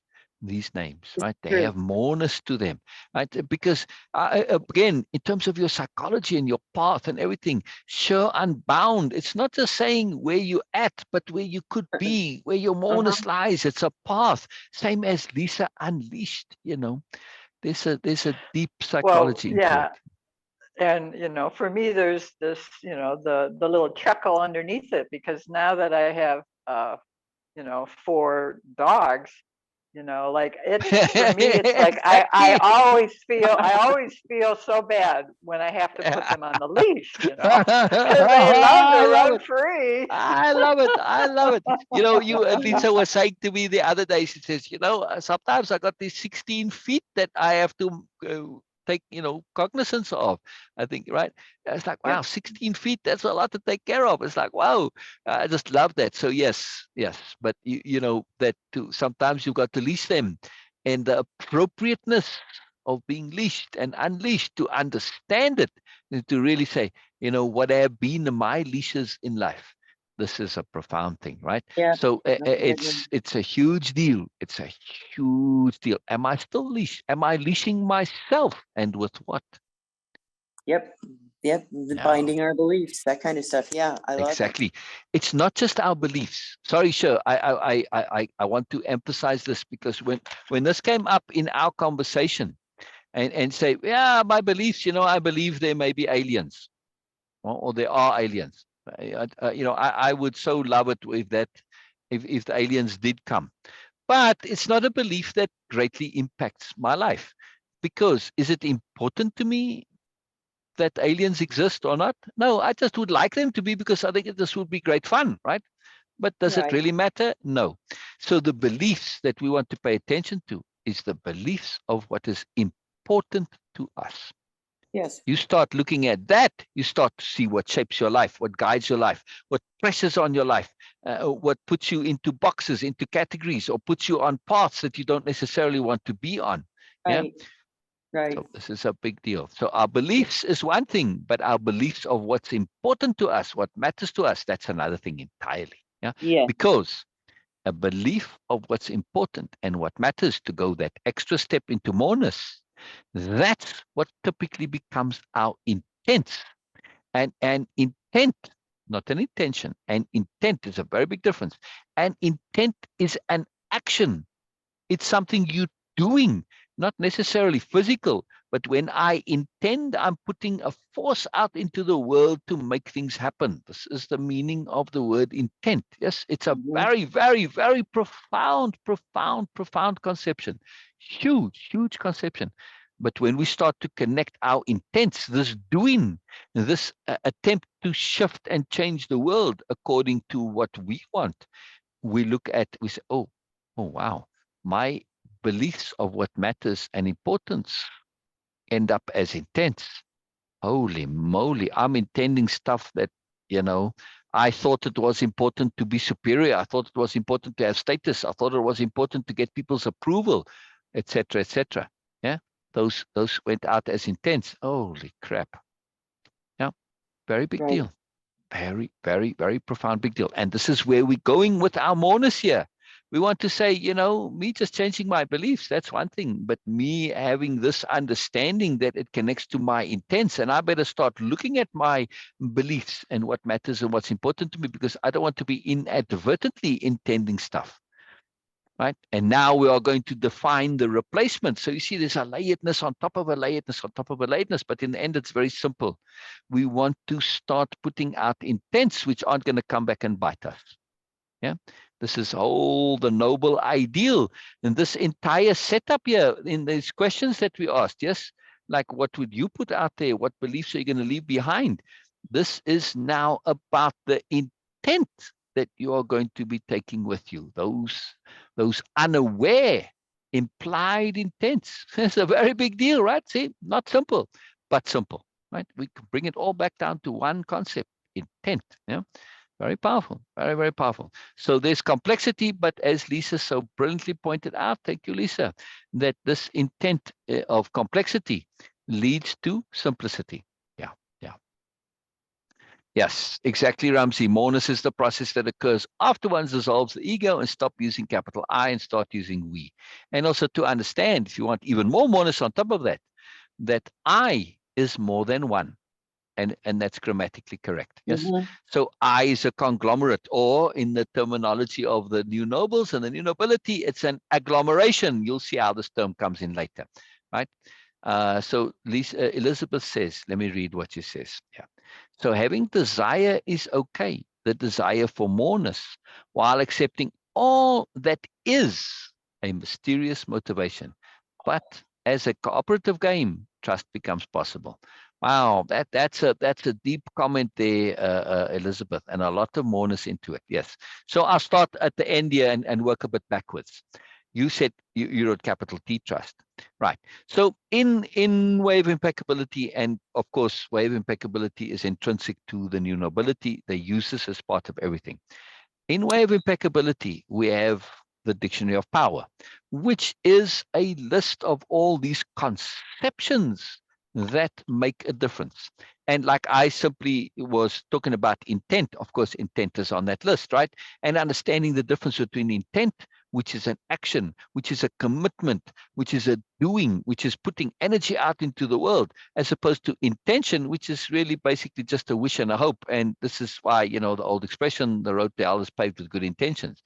Intentions, because they're not really acted on, they're just wishes and hopes. They don't mean anything. It's nice to say I have good intentions as opposed to bad intentions, but in the end of the day, if you have bad intentions or good intentions, if you don't act on them, what difference does it make? Nothing, right? So this is the problem with intentions. They make us feel good, but do they actually make a difference? No. Intent, however, does make a difference. Yeah. So just to start with it, now we say trust. This is a part on that capital, on that dictionary of power. Capital T trust. What's the difference between capital T trust and little t trust? Well, little t trust is connected to intentions, right? It's a similar thing because, well, I trust the universe is going to take care of me. I trust life will take care of me. I trust whatever, right? In other words, it's sort of a recipe for being lazy and for being indulgent and being irresponsible. That's what little t trust usually is, right? That's not cool. That's not cool at all. We don't want that in our lives. But capital T trust, this is a whole different deal altogether, right? So capital T trust is when we say, I've done everything that I can do. I've been thorough. I've been disciplined. I've been diligent. I've been scrupulous. I've been conscientious. I've done all my due diligence and my homework and my research. Yeah. Now, I've done everything that I possibly can do, including going past my best, because, well, I realized doing my best, yeah, that's kind of crappy, because my best is what's not good enough. So I can't just do my best. If my best is not good enough, I have to learn more in order to do better. Yeah. So we have to be very careful with doing our best. But capital T trust is, well, I've gone as far as I can go. I have no idea what more to do. And I'm satisfied that I've done enough. But I realize this might not be enough. At that point, there's only one thing left to do when you've been impeccable in your doings. And you now have to make a decision and do something. Right? At that point, you have to trust that it's going to work out, capital T trust. Because if you've done everything you can and then you doubt, you're putting out an intent that starts to contradict what you're doing, right? But your trust is an intent that affirms, that adds, that supports what you're doing, right? So capital T trust is a big deal. And you're going to trust that it turns out okay. Whether it turns out the way you might think it is or not doesn't matter. And I've seen this over and over and over again. Yeah, sure, just sent me a message. Just, your phone is giving her a hard time. It's a lemon phone, so it froze and it crashed. She'll be back. Yeah. So no problem, sure, no problem. We'll see you soon again. Thanks for letting me know. So this point of capital T trust and putting out these intents, this is a very, very big deal, right? That you are now saying that, oh, the point I was going to make is capital T trust. I've seen this time and time again when somebody's been impeccable, right? And I've seen it in my own life too, that, I made every effort to do absolutely what I could. Not just my best, but to learn more and go past my best and raise what my best means, etc. Right? And things absolutely did not turn out the way I imagined or wanted them to do. Right? I mean, you could say, wow, man, it turned out to be a big failure, a big flop, a massive mistake. I don't have that in my language. It just turned out to whatever it was. The point I want to make is it didn't turn out the way I imagined or expected or anticipated. None of that. But it did turn out the way I truly intended, because my intent was for moreness. Yeah. And my intent was for goodness. My intent was for profoundness. This is a very big deal. So even though the things, like, let's say in a business, right? And the business didn't turn out, it didn't work, and I had to let it go, right? It just completely didn't work, didn't make any money, and it collapsed and imploded. You said, man, that's terrible. No, it wasn't terrible. Why? Because when we've been in impeccable and we have that capital T trust on top of it, we're trusting that things will work out in the big, big, big, big picture, not just in our little imaginations. Our imaginations are very limited. So in every single time, not just for me, but for others too, those so-called mistakes, those implosions, those so-called failures, they turned out to be what I call fortuitous mistakes. And anybody who's got a dictionary of power, please add that into dictionary of power if it's not already in there. Right? Fortuitous mistakes, capital F, capital M with a hyphen, right? Because it's a singular concept. This is a very big deal. I have got stories upon stories where the fortuitous mistakes will blow your mind that you would never imagine. Like I ended up living in the desert once, right? Well, when I went there, I thought there was more there, and when I got there, there was nothing. There was no water, no electricity, no sewerage, no phone, nothing, right? absolutely nothing. But I knew I was in the right place. But it didn't matter to me because at that time I already understood about fortuitous mistakes. And I remember, because I didn't even have a car, right? So I remember when we got there, the movers who were dropping us off, every time they unloaded something, not that we, the washing machine and the dryer, not that we could use them. It doesn't matter. They unloaded it anyway. All this stuff, right? They're putting it outside there. And they were saying, are you sure you want to stay here? Are you sure? Are you really, really sure? I said, yes, we were sure. Never had a doubt, never had a doubt, because it came by attunement and moreness. And it was this magic of the fortuitous mistake. Now, I had no idea how it would all turn out, but it's a long story. But if you want to understand about fortuitous mistakes and learning to see that if you have this capital to be trust and you combine it with impeccability, things work out incredibly, right? I mean, that is a story about the impossible becoming possible, right? Because the impossible absolutely happened over there, right? It's a very magical story. Lisa's heard the story. So you know the old desert story, right? It's a fantastic story. Nonetheless, my point is capital T trust. It's a very, Yes, very big it deal. is. A very big deal. Now, it's a big deal. Please don't say, oh, but I have to trust. I have to really, really trust. No, you have to be impeccable. Then only can you trust. You can't have capital T trust without first having impeccability. Can't be. Yes. So it's a very big deal, very, very big deal, capital trust. Now, there was another point that Elizabeth mentioned there. Oh, desire. I want to make this point, and now some people might give me a hard time here, right? Because I'm going to basically edit or adjust or comment on something Buddha brought out. Now, before you get all excited, if you want to really pay attention to what I'm saying, and go and read what I'm doing in the original Sanskrit, then you'll have a very different understanding. I'm talking about the Four Noble Truths, right? And the Four Noble Truths is all about desire. Now, because of their translations, even into the languages of the time, people commenting, simplifying it, those original writings in the Sanskrit talk about complex, fantastically sophisticatedly complex, right? But essentially, those got poor when the sort of common understanding and the common delivery, people got this idea desire is bad, yeah, and desire is the root of all evil, yeah, and the root of all misery.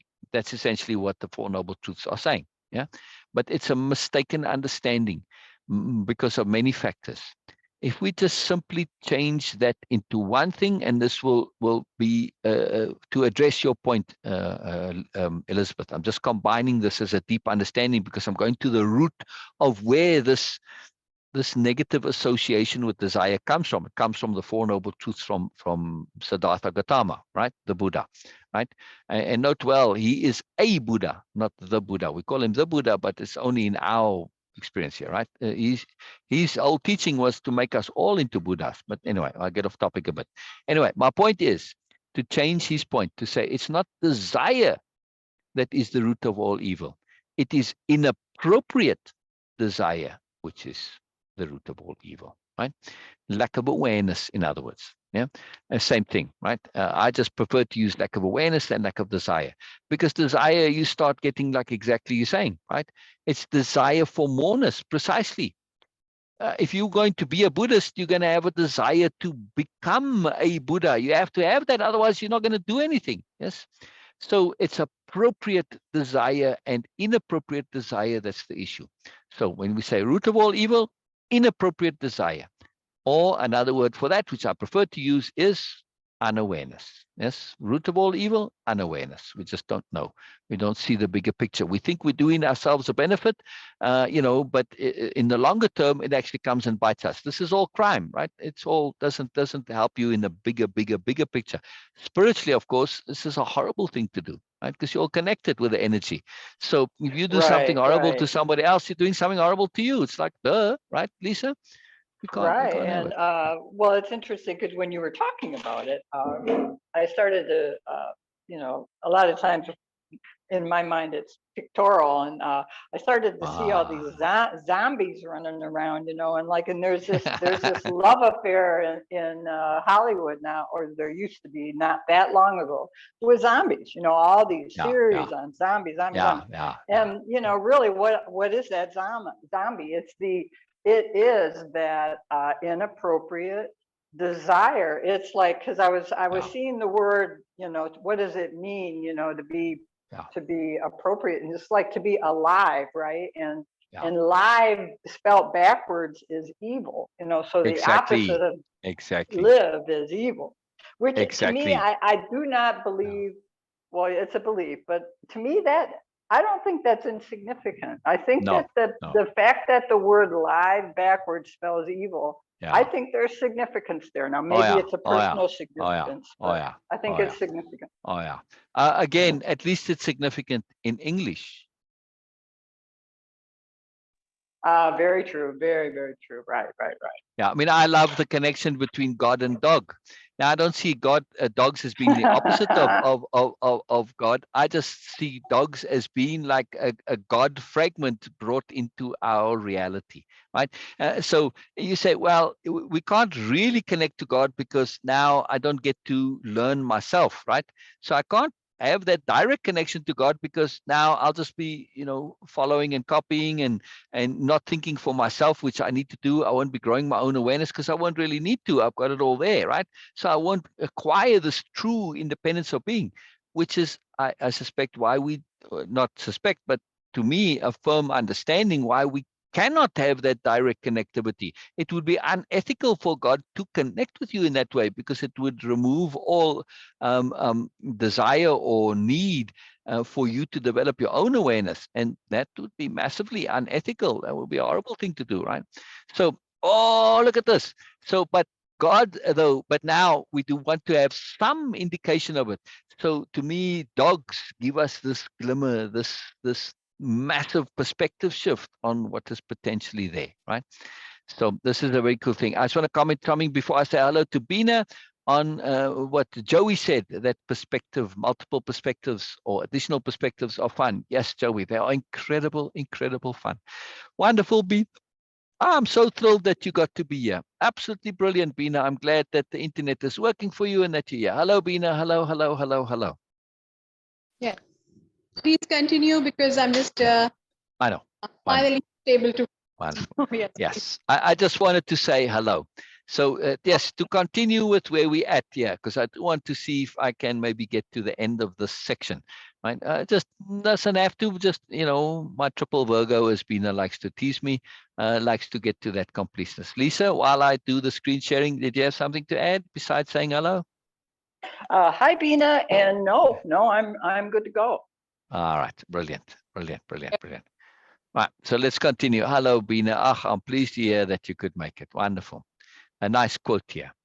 If we are not enlightened, how can we know for sure another is enlightened? Aren't we forced to simply believe? Would an enlightened being not know this and therefore not claim to be enlightened? It's this, you get an insight into soul being a bit naughty, right? I'm making a deep point here that you hear all this, like people say, oh, I'm enlightened and this. How if you're not enlightened, how are you possibly going to know another is enlightened, right? And to claim you're enlightened and say so, and knowing others can't know for sure, now you're just asking people to believe you, which again, you start to step into ethical problems, right? So just leave it be. If you are enlightened, this is good and fine and well and wonderful. Again, there's moreness on top of moreness. I don't know if this is something we can ever actually claim, right? I might understand more than I did before, and this I can claim, sure. But that's just me saying I've learned something. That's no problem. But to say I'm enlightened, this implies I've learned kind of everything. No. Right? Or a lot or whatever. I don't know. It's just a very problematical concept. So I'm just bringing it in to say, man, from the new nobility perspective, they would never, ever claim this, even though many would look at them and say, wow, they spent their whole lives paying attention. This is all they're about. They're really enlightened. They would never say so, would never claim so, because they know there's always more, right? So it's a very big deal here. And it's about the deep humility that they understand this is just out of the question to make such claims. But I bring this quote in specifically to preemptively combat this labeling of, well, the characters. When we get to Biala, for instance, you must say, wow, Biala's really enlightened. No, she would never claim that. right? To her, she's a perpetual aspirant. Very important. All right, to continue on the story. The descendants of the Cedars would be a massive evolutionary leap when it came to being, the root concept of the new nobility ideology, which drove the impetus for the project. Earth's people had become inspired by the idea of being represented out in space by better versions of themselves. They might see this as an unrealistic aspiration for themselves, but they certainly came to believe it possible for their descendants via the Cedars. This is a big concept, yes? We have aspirations. Can I pop in here? Please. Just Oh, for a this is a second? capital A. Always, just jump in, Lisa. Always. Please. Okay, I have a question. Bina, did you do the graphics on this slide? Who did the graphic on this slide? I don't know. We collaborated so much. So, well, okay. I don't remember. So, but just likely oh my Bina. gosh, look. Yeah. Well, look at that graphic. There's a fingerprint with the earth behind it, and then the fingerprint is in the shape of an egg, and it's like on a plant, and it looks like a seed. And it's an amazing, amazing, amazing holistic graphic. Sorry. Exactly. Oh no, I love it. I love it. And tangent. Yeah, I do believe this is one that Bina did. Yes, Bina? Yes, we did that, but almost every slide is like a collaboration between me and Sil, and we were discussing. Oh my God, that's just, it's, did you mean to have that much moreness into it, or am I absolutely more than what you put there? Absolutely. Nope. You see, absolutely. The intent to have that layered moreness, it's all there. Everything is deliberate. That's beautiful. That's very, that's an amazing graphic. Thank you for noticing. Thank you. I used to be a graphic designer as well. So you know, oh, this is all deliberate, you know, and actually, if you really get into this beingness, right? You said an egg. And from a certain, well, at least a philosophy, an ideology, a way of viewing the world, you know, we energy. And when you start to see pure energy directly, you unhook from the description of it.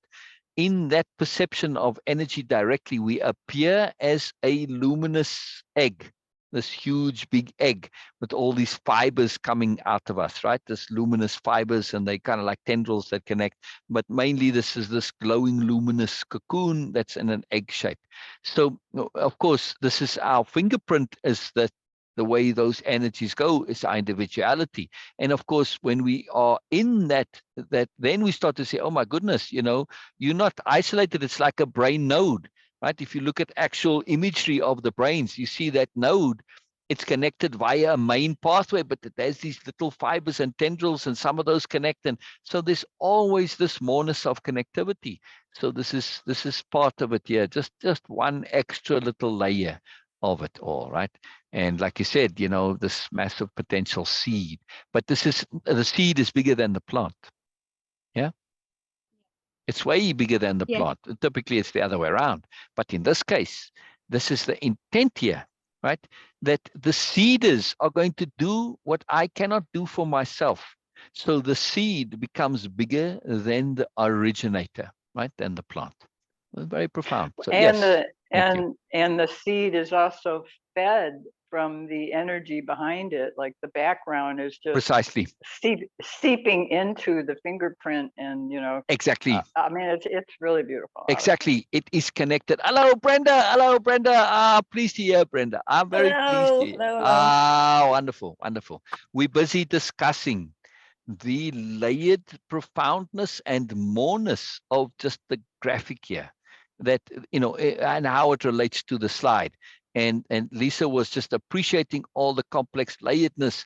You know, it's this egg shape, this cocoon, and the world, the fingerprint, and the energy, and the seed being bigger than the plant. And we went through, I'm not going to go through all the different layers here, but this is a big deal that I just want to, you know, to bring you up to speed to say, yes, all the graphics. Now, not all of them have this as many layers as this, but they are all there with a deliberate intent to communicate that this layered sophistication is what underlies the story. right? So all those layers we saw there, they are deliberate. They are absolutely deliberate, as is the layers in the story. This is a very, very much all of the stories about layered sophistication. It is to get us to shift into that moreness where we start to see this is the reality we live in, people.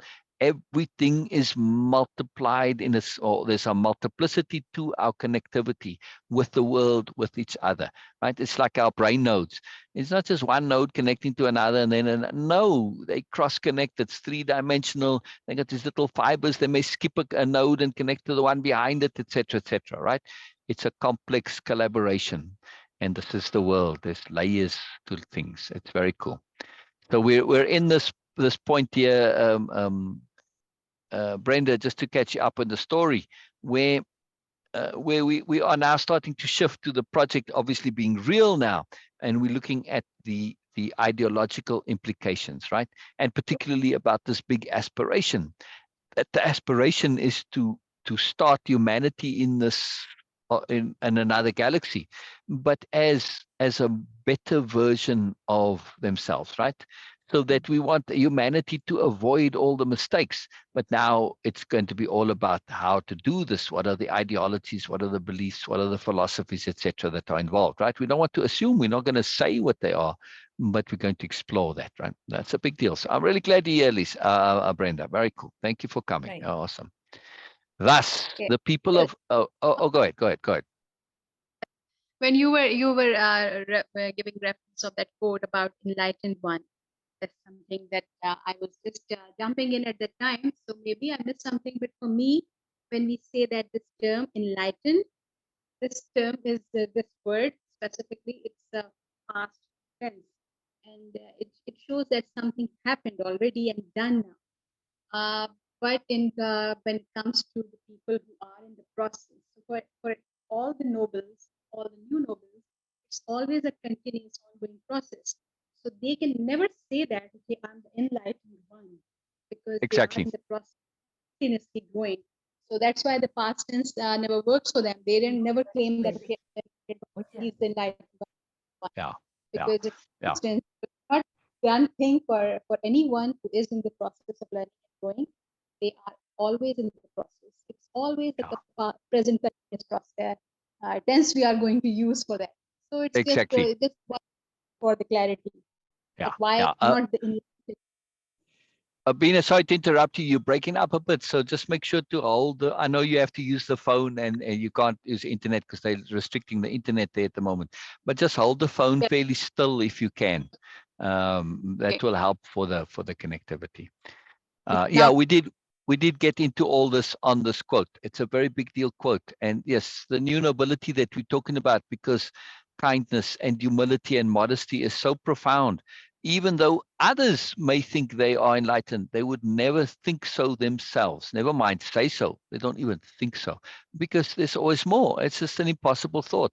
So this is me being a bit kind of pressing on those that like to think they're enlightened, to say, no, sorry, this is a fun idea, but not one when you think it through to the end. No, it implodes. It implodes.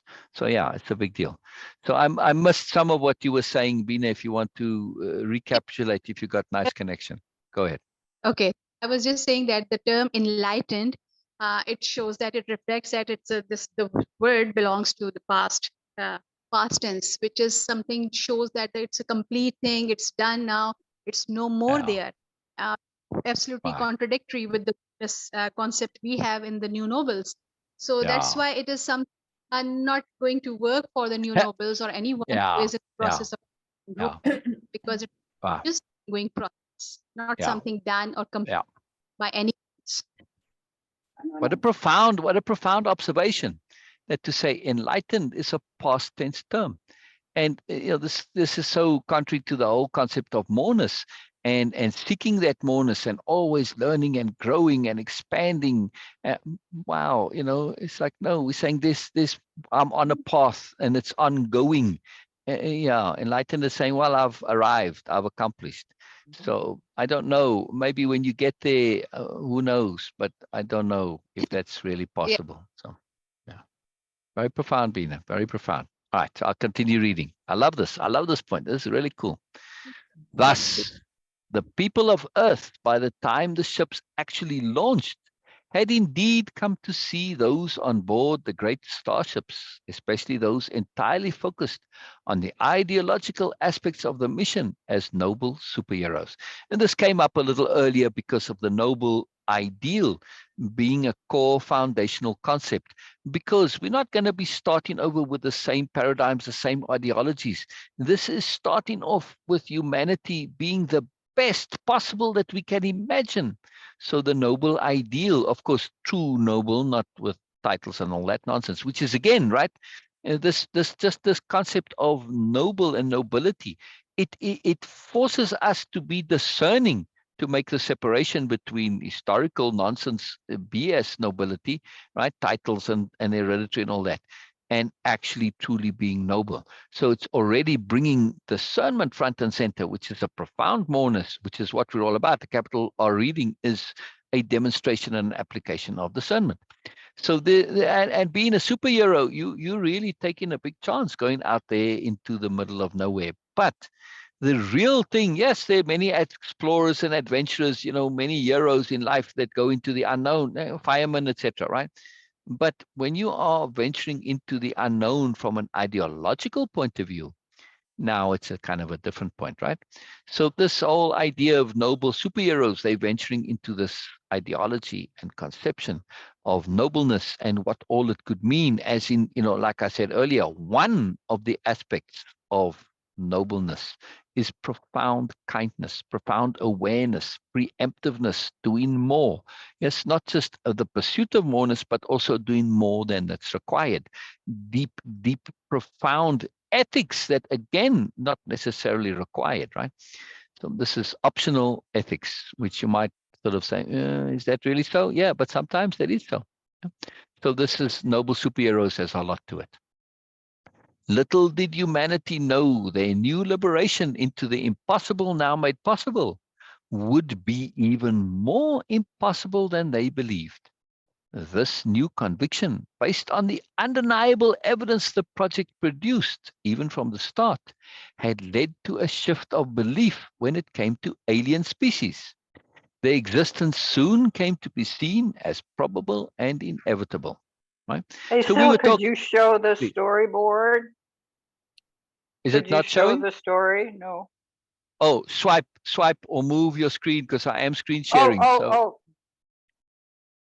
I have it now. Sorry. Got it. Okay. All right. Yeah, no problem. I'm glad you. Please, this is a capital R reading. There's no such thing as an interruption. I just pick up where I'm at. It's not a problem. It's really not an issue. So just jump in. I know it's hard to overcome this feeling of being rude, right, Pina? Pina still struggles with it. But just no problem. Just jump in. I love it when you jump in. And like now, it's important to interrupt. It's very important. So yeah. So this point that we made so earlier in the story about the impossible becoming possible because of the discovery of the great gravity engines is, of course, a big shift. But in our own lives, I know I've experienced many things which I thought was impossible. And I've got a really profound, big story about this, right? I used to do a lot of sailing. I was like a bit of a sailing prodigy when I was a child, right? So I understood everything about sailing. The aerodynamic effect, exactly how it works. I mean, I can give you all the technical, scientific reasons and all this, right? And of course, one of the understandings of sailing is that it's impossible to sail directly into the wind. Right? Any sailor knows this. They'll tell you, well, no, you can't do it. Just try it. And, your sails will start flapping and will push you backwards. You can't do it. However you can. I've got a fantastic story about this, right? And this really was a big deal to me, something that I knew to be an impossibility. Now I'll have to explain it to show how this works. And it's really simple, actually, but it's a long explanation, and I'll save it for another time, right? It may come up in the story even later. But this is a big deal. So, but there was, before that, there were other impossibilities. Actually, the very first time that an impossibility became a possibility was I took a friend a bet. Yes. Now, I was very, very, very scrupulous about taking bets. I only ever took a bet when actual money was involved. And at that time, it was 50 cents. Now, right, you might think 50 cents is nothing. But at that time, 50 cents was, I didn't have 50 cents, so it was a substantial bet. I did pay that 50 cents. I paid it 40 years later, but doesn't matter. I still paid it, right? Yeah, literally 40 years later. Anyway, but I took my friend a bet, and that's something I knew for a certainty to be a truth, and it turned out I was wrong, right? It was about the make of a car that a neighbor of his had, right? So I was absolutely sure I was right, and I turned out to be wrong. I never had that certainty in my life ever again after that. Never, ever, ever, right? I really learned from that. I changed my entire life because of this one incident, right? I was so certain. So after that, I never took anything that I thought was certain to be certain. And it really helped me in a big way. So my point here is really this, right? When we start to shift. Now, in the story, this because an impossibility has become possible, all the other impossibilities such as aliens also started to shift, right?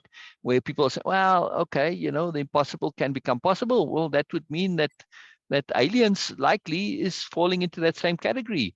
So the mindset starts to shift. And when you start to think about, like, Carl Sagan, he said, look, I can't tell you, or what's his name, the Neil deGrasse Tyson. He says, I love the idea of aliens, but scientifically, I have to tell you, there's not one single iota of evidence. Does that mean I don't want there to be aliens? Yes, absolutely, I want there to be aliens. However, also, but even though there's not one single iota of actual hard evidence to support this, it doesn't mean when you start to look at the vastness of the universe that it's not probable or inevitable, right? May or may not be, but he is making a case that it's kind of probable because there's so many stars and planets and all this, right? Galaxies and all this, billions and trillions and trillions. So this starts to shift here now, but we're leading to a profound point. So stick with me a little bit here. Unless somebody got a comment here before I carry on, right? Because this is a setup. This is a setup here. If you start to see in this, you'll start to recognize this a little bit here. Phil's been a bit tricky here. This is a setup for moreness to come, right? Somebody had a comment, Brenda? No. Okay. I continue. Jump in. Please jump in. All right. So when it came to alien species, their existence soon came to be seen as probable and inevitable. Part of the DREAM project, a vital and important part, was selecting a destination galaxy. New and heretofore impossible methods of not only detecting habitable planets, but ones likely to already be inhabited, were discovered and developed. By the time the project completed and the fabulous fleet departed forever, life elsewhere in the universe had been confirmed. Just exactly what kind of life, still unknown. The target galaxy finally selected based on two criteria: maximum number of habitable but uninhabited planets, as well as a maximum number of planets which showed some signs of habitation. So this target galaxy has two main criteria: maximum number of habitable but uninhabited planets, as well as a maximum number of planets which sign shows of already existing habitation. In other words, alien life, right? We're not talking plant to animal, but habitation, right? So there weren't too many of these inhabited planets, and none showed evidence of overly advanced technology. This galaxy then ideal. Humanity would be on a par with any species they might encounter, except for that one glaring exception: the great gravity engines, the game changers of everything. Intersolar space travel was one thing, but the realities of that type of space travel made travel to systems even 1 light year away a practical impossibility. This meant species evolving as far as limited space travel allowed. This meant species evolving as far as limited space travel allowed still remained effectively isolated, preventing contamination of their ideological, social, cultural, and spiritual evolution. This is a big point. I'm setting things up here, people. Pay attention. This is a setup. But all this incredibleness, all the impossibility made manifest, even with a focus on the ideological, blinded humanity to one possibility: the overwhelming incredibility of the physical, technological impossibilities made real dominated humanity's perspective. Beliefs rooted in superstition fell away and all but disappeared, except as mythology. The one impossibility humanity made no place for being possible was the impossibility of the old gods actually being real, not even in a realistic version, but they were real. Here's the big setup now, right? How we come to the fun part. Now things are starting to shift. Well, the story is saying, wait a second, the gods are real. All right, there's a bit more to come on this. So I read the quote here because it's a break here. I want to just break so that you can contemplate this. Wow, the old gods are real. Holy moly. And look at this picture of, this kind of a god, right? I just the art of this, it blows my mind. I just think this is really cool, right? And also this sort of reach, and encompassing, but also causing destruction all at the same time, right? The layeredness of it, and not having a face, right? Brenda? Uh-oh. Ah, I'm gonna mute myself. oh, that's all right. That's all right. I assume you're talking to the dog or something, right? My cat, yeah. Oh, the cat. What's the cat's name, by the way? JC Montana, named after a jungle cat world where I found her, and Montana, a cougar painting that I bought a print of. And then the artist said, Wow. go to Jungle Cat World and see the cougar. And then I ended up finding a cat there. So she's JC Montana. Wow. But I See, forgot I wasn't muted. it's all good. I love that. See, I asked a simple question, and there's a whole Moreness story to this answer. I love it. I love it. Right. So I love this quote here too now. Being thorough can be a burden. Apply it to ambition, and one ends up wanting to be God. From New Nobility Humor. Right? You take thoroughness and you apply it to ambition. How do you not end up with the ambition to be God? If you're thorough with your ambition, wanting more on top of that, right? You say, well, I want to be the mayor. I want to be the state representative. I want to be a senator, whatever. I want to be the president. I want to be leader of the world. Well, what else is beyond that? If I'm thorough with my ambition, what's next? Eventually, you end up at the end point of our conceptionality, which is to be God. Well, all right, we could go, but I mean, that's with capital A ambition. But when it comes to aspiration, we might say, well, I want to be the universe. All right, so now it's a kind of a different deal, right? And we start to see the difference in ambition and aspiration. But anyway, it's a bit of a humorous concept here because there's a whole story about little Johnny going to his mom and saying, I want to be, and she tells him to be thorough, and he says yes. And she also tells him to be ambitious, and he starts to put the two together. But as he starts saying, well, I want to be president, his mom goes, well, Johnny, then Johnny came to understand that, well, there were limitations to his mother's awareness of what she thought was realistic ambition for him, and this kind of dampened these ambitions a little bit, right? So, long story, but anyway, it's to be thorough is something that's very profound, but it comes with its own problems. All right, so in these tasks and exercises again, yeah, but I'm actually going to skip this one because I want to read the rest of the story. Yeah, I think so. Is this where it ends? Oh, let me see. Oh no, it is more still. All right, because I was just part 2. So yeah, tasks and exercises. There's a couple of them there, and again, if you're watching the replay, you can just pause it there. Maybe I went too quickly there through them, so let me just say a little bit more slower here, so that if you are going through this on a replay, you can pause. I know if it's too quick and hard to pause, because these are a big deal, right? And then this question: who would you nominate to be a seeder and why? Right? This is a very cool question, and really, like we were discussing earlier with Sher, that these questions, these tasks and exercises, they're not simple things. You have to immerse in them, and the point of the immersion is to change your paradigm, to change your shift of how you're doing, right? So how does strategy factor into this? What are strategic story concepts used to bolster the entire framework, so on? Lots of stuff here, right? I don't want to go into these now because I'm kind of out of time a bit, but I wanted to read a bit more here on this point of the gods, right? As things turned out, this blindness was just as well. It would be many centuries before humanity would once again become acquainted with these gods. The first encounters had ended disastrously, since these gods were nothing but humans who had prematurely realized their potential, at least some of it. What humanity had come to know as gods were simply humans who had become aware physical limitations were simply a matter of perception and belief. There's a setup again. There's a lot behind this. M is equal to E divided by C squared.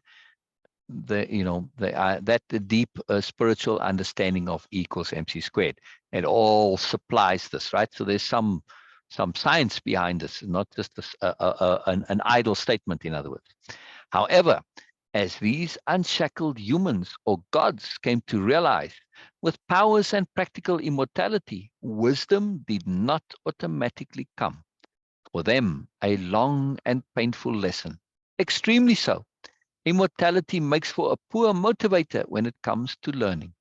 Entrenched habits for a god were no less difficult to overcome. In fact, they become a major obstacle, as the longer time spans involved serve to entrench them even more. So yeah, so those original gods, they had a really hard time.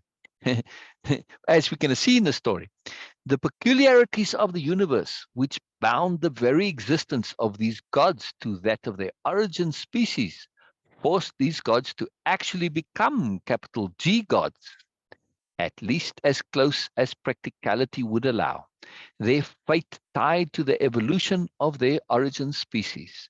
Their mandate became supervising the evolution of the species. But as they repeatedly soon discovered, this supervision a severely restricted activity, interference extremely risky, unintended consequences their perpetual bane. The gods had power, but their sensibility, wisdom, and understanding were still very much within the sphere of their origin species. They possessed no more ability to foresee the future than anyone else did. In fact, because they had been so hampered by those entrenched bad habits of being, and the inordinate time and effort needed to overcome those, these gods at the time of this great interstellar event, a first for them also, were little wiser than humanity as a whole, or any other species for that matter. They regularly learned from humanity and other species when it came to wisdom and awareness. And a nice quote here. Somehow we don't believe or even consider that there may be some who have applied their focus and efforts to mastering themselves.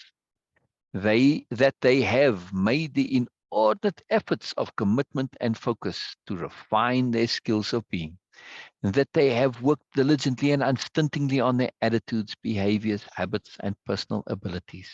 That there are some who have made every effort they can to be skillful at abilities like patience, humility, discipline, awareness, insight, understanding, reasoning, discernment, and all the other aspects of self.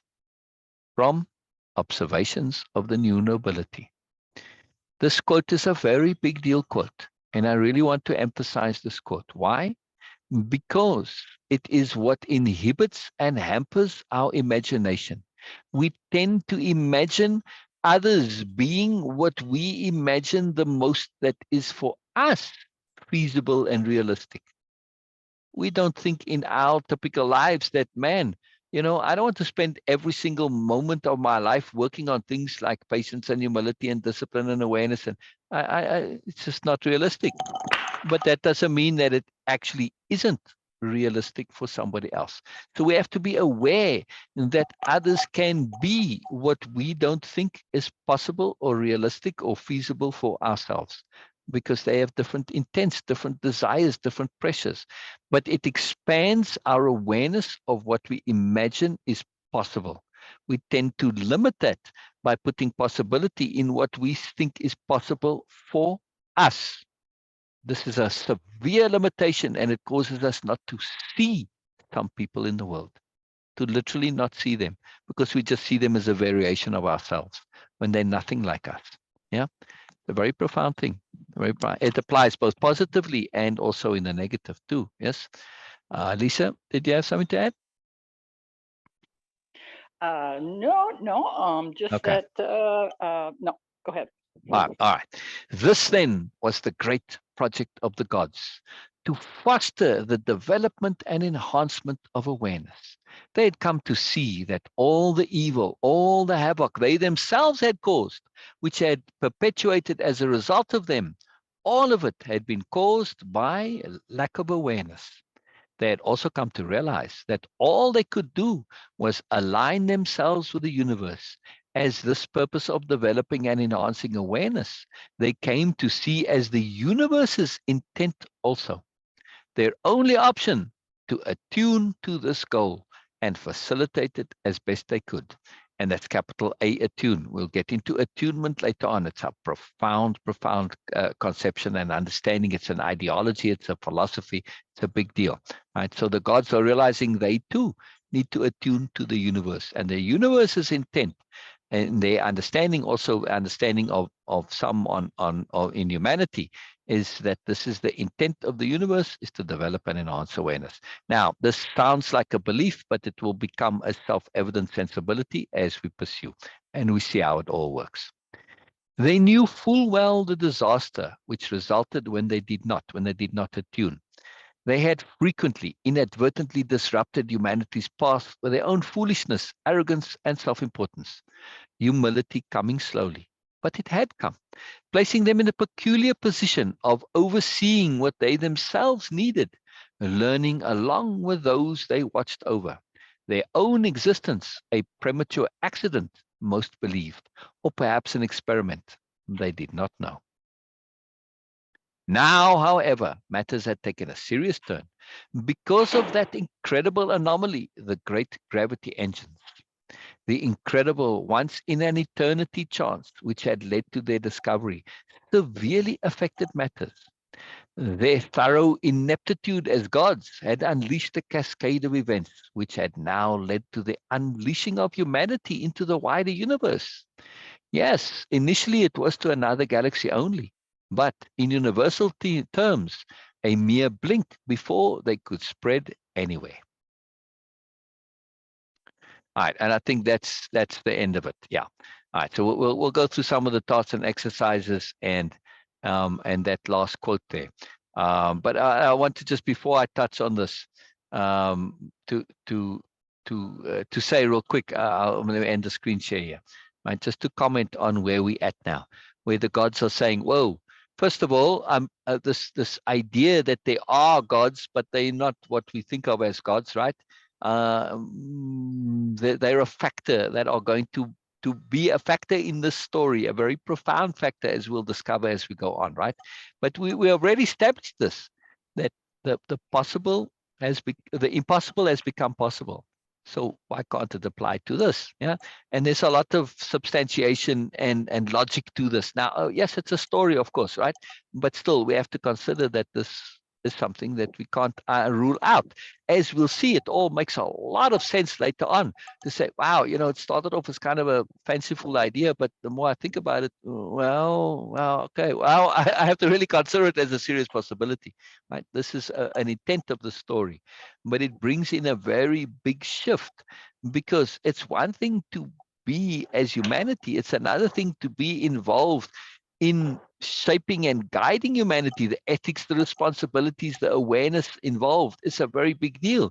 And if we are going to aspire to be more, maybe we'll get to that point. So now we're bringing in this ethical consideration in a deep, profound philosophical consideration of responsibility in a very big way. Yeah. So I'm introducing huge, big themes and concepts here, which are really going to apply longer term as the story goes along, right? And it's a very big deal. Now, just to add to this, to someone know like Bina, this concept of the gods, it comes from an associated series called the Council of the Gods. And in that series, we go back in time when they first start to become aware, and they first start to take an interest, and they first start to meddle. At first, that they come a cropper, and the universe really smacks them about for their meddling, but they learn how to do it.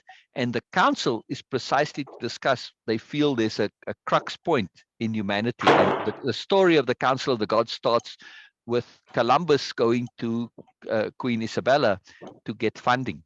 And they say, well, they don't quite see the future, but they can get glimpses through extrapolation and their extra intuitive abilities. And they sort of say, well, are we going to allow this or not?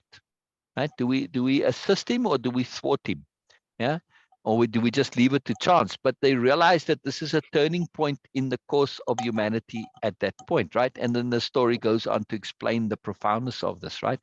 And they do allow it, even knowing what a horrible person and what a horror and a monster Columbus is. I don't know if many people realize this, but if you don't, please look up the diaries of Columbus and be prepared to be horrified, right? I mean, he was just a horrible person. Sorry, there's no way around it. He was just a dreadful, horrible BMN, terrible person. So they know this, but they still assist him, and there's a logic to it. And that's the point of that whole series, is to see the bigger picture logic of things we don't understand. We see it only in small context, but when you look at it in the big, longer context, it starts to make sense, right? So the story of the Council of the Gods, it's a series actually. It's about looking at things from this perspective of the universe or the gods, right? And it changes our fundamental understanding of history. It's a really, really cool story, right, Bina? It's just so much moreness to it. But now this is the end of that is coming to this. So that story sets up the preamble. So you've got a layer upon a layer and a connectedness, right? So now the story is the end of that whole project of the Council of the Gods, where they started. It's coming to fruition with the new nobility. And particularly when we get to Biala, they start to focus on Biala, right? The observer and see. As we'll come to understand when we read more, yeah. So anyway, big deal, yeah. Any comments before I tie it Yes, up and read this last quote? Go ahead, Bina. Go ahead. okay. For me, this is very interesting because from the very beginning, when I started this way of impeccability, connectivity was a big, huge deal for me. And I was amazed by it, because that was the self-checking mechanism I have just chosen for myself, that if any idea or concept or perspective from way of impeccability connected and make a vital connectivity with the other concept, then it means that, okay, it's a valid one. And so this is how I was checking every new idea, because there was so much newness into their concept. But now when we are coming into these stories, so you have your book about the BMN's superiority paradigm. And of course, I have read the story of the Council of the Gods. Now we are coming into this thing. Every single thing, every single story is making connection. It's a huge connectivity. It's like, okay, we are going like 360, covering everything now, because it's a superiority paradigm. And I'm a practicing Muslim, and I have a different understanding of religion. So when I was looking at this, then I was like, okay, what about gods now? Because for me, it was just a singular thing. So because we are monotheistic. But when you were saying gods, and then I start looking and observing, in of course in my surrounding, and of course on internet and every other aspect of life, I see that, okay, we all have multiple gods. Of course, they are very different concept of gods also, quote unquote. But when we look at it from the superiority paradigm, and when we really look for the moreness, everything makes sense now. And it is actually good leverage to really choose your religion also. Because now of course, I'm choosing my ideas, my concept, my way of living very deliberate. So it is not actually in contradiction. It might seem like in the beginning that, oh, you are going to just disrupt the whole ideology of religion. Actually not. For me, at least, it was like, okay, I have chosen my ideology, my being deliberately now. It gives me more value from the previous ideas, because I'm choosing them with the maximum sensibility, at least whatever right now, with the maximum understanding and with the maximum openness for the moreness. Exactly. So and that capital D deliberateness, right, that you're mentioning here. Yes. So it is not just only the stories, because they are really transformative on a very, very deep level. These transformations might be really a life-changing thing. This is the true paradigm shift. It's okay. Transformation, see that, okay, on a physical level, some in our career, some in our education, some in our ethics. But this transformation, this is going to be like really a spiritual transformation. When you start extracting value and also start creating value. Exactly. When you become proactive in your own spirituality, not just accepting and assimilating. No, no, no. When you become proactive, that capital D deliberation is a huge deal here. And precisely, Bina, these ideas, keep in mind, this is a story, right? It's fiction. So everything that I'm saying is just an idea. It's a speculation. It's a possibility, right? It's a maybe. But when you start to consider these, it changes the way you perceive, relate, connect, and interact with the world, because you have new tools for consideration, for understanding, for evaluation, new spheres in which to shape your world, your conception, your life, everything, because it's bringing new perspectives, new morenesses, new universes into the realm of our own personal way of looking at things, right? And we kind of say, wow, wow, I never really thought in this way, like this first task and exercise, which is why I wanted to go over this, right? I thought, well, I'll skip them, but it's too important, yeah, right? Because this is changing the way we think. It's not about changing the way you believe. No, it's about not even changing the way you think, not as a pressure. No, it is about providing options for you to choose from. You can ignore all this if you like. One thing I will never ever do, or the new nobility will never ever do, is say you must think this way, you must think that way. No, that goes against everything that they stand for, right? But what they do say is, yeah, options. Use them if you want or not. It's like with art, right? I have a pencil set of 240 pencil colors. I try to find the one that has the most pencil colors. I don't use them, but I like to have it around just to remind me of the multiplicity of colors, right? Now, when I paint and draw something, I try to draw something using all of them, but it's quite a job, right? But the point is, I have the choice. I'm not going to use all those choices, but I have the choices. So this is what the story is all about: choice, choice, choice, right? One of the key concepts and understandings: choice, choice, choice. Not telling you what to believe, what to think. No, absolutely not. Choice. So one of these choices here, or that expands our choices. What if gods were a reality? Gods as humans, but with powers. How would this change matters? Both if we are unaware and know for sure. It's very profound when you say, well, I'm unaware, but they're there. But if I know for sure, that's really as a deep consideration. One of these massive big questions again, right? How would you set your life, or will you, when you consider the possibilities of wisdom acquisition and the problems of immortality? It's a very big point here too, right? In what other ways might a God's system, and there's no apostrophe there, that's correct as written, might a God system be set, be viable, plausible, a system of multiple gods, in other words? What are the various factors involved, and why might it matter? And it's little g gods, right? In this case here, right? So little g gods. So when we say, in what other ways might this be viable, plausible? What other factors might involved, and why might it matter? Really cool question, right? What would or might you do to foster and promote awareness if you were a god? I love this question. This is one of the most profound questions to me. Yes, because it enables us or facilitates understanding how the universe works. It's a very big question. I mean, if you really want to go into this question, I'd be very happy to. Anybody can come on to Zoom anytime. There is moreness, and it's something that's very fully fleshed out and developed in Way-of-Impeccability. It's a big, massive question. And now we come to more here. Thank you, Amazon. Thanks very much, mate. Thank you. You too, mate. Bye-bye. How do we deal with unintended consequences by way of prevention? Oh, I forgot to read the first question here. What would or might you do to foster and promote awareness if you were God?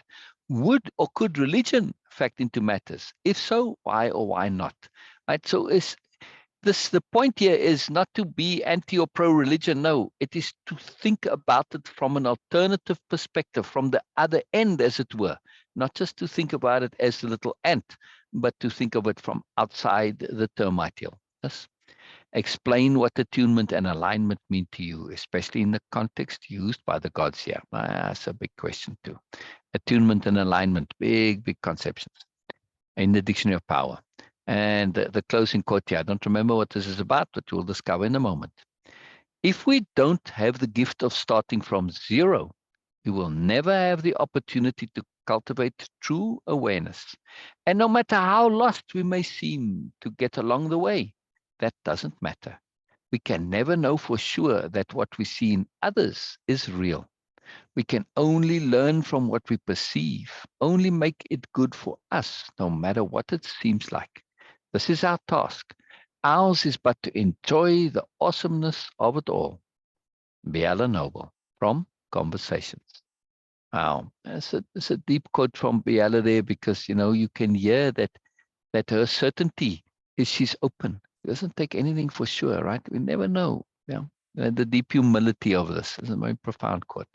And again, a bit of a pre-technological outfit for this potential representation of Biala, yeah. But this beckoning to the universe, to the galaxy, to the Moreness, to the world, to say, hey, come, I'm here, I'm beckoning you, I'm inviting you.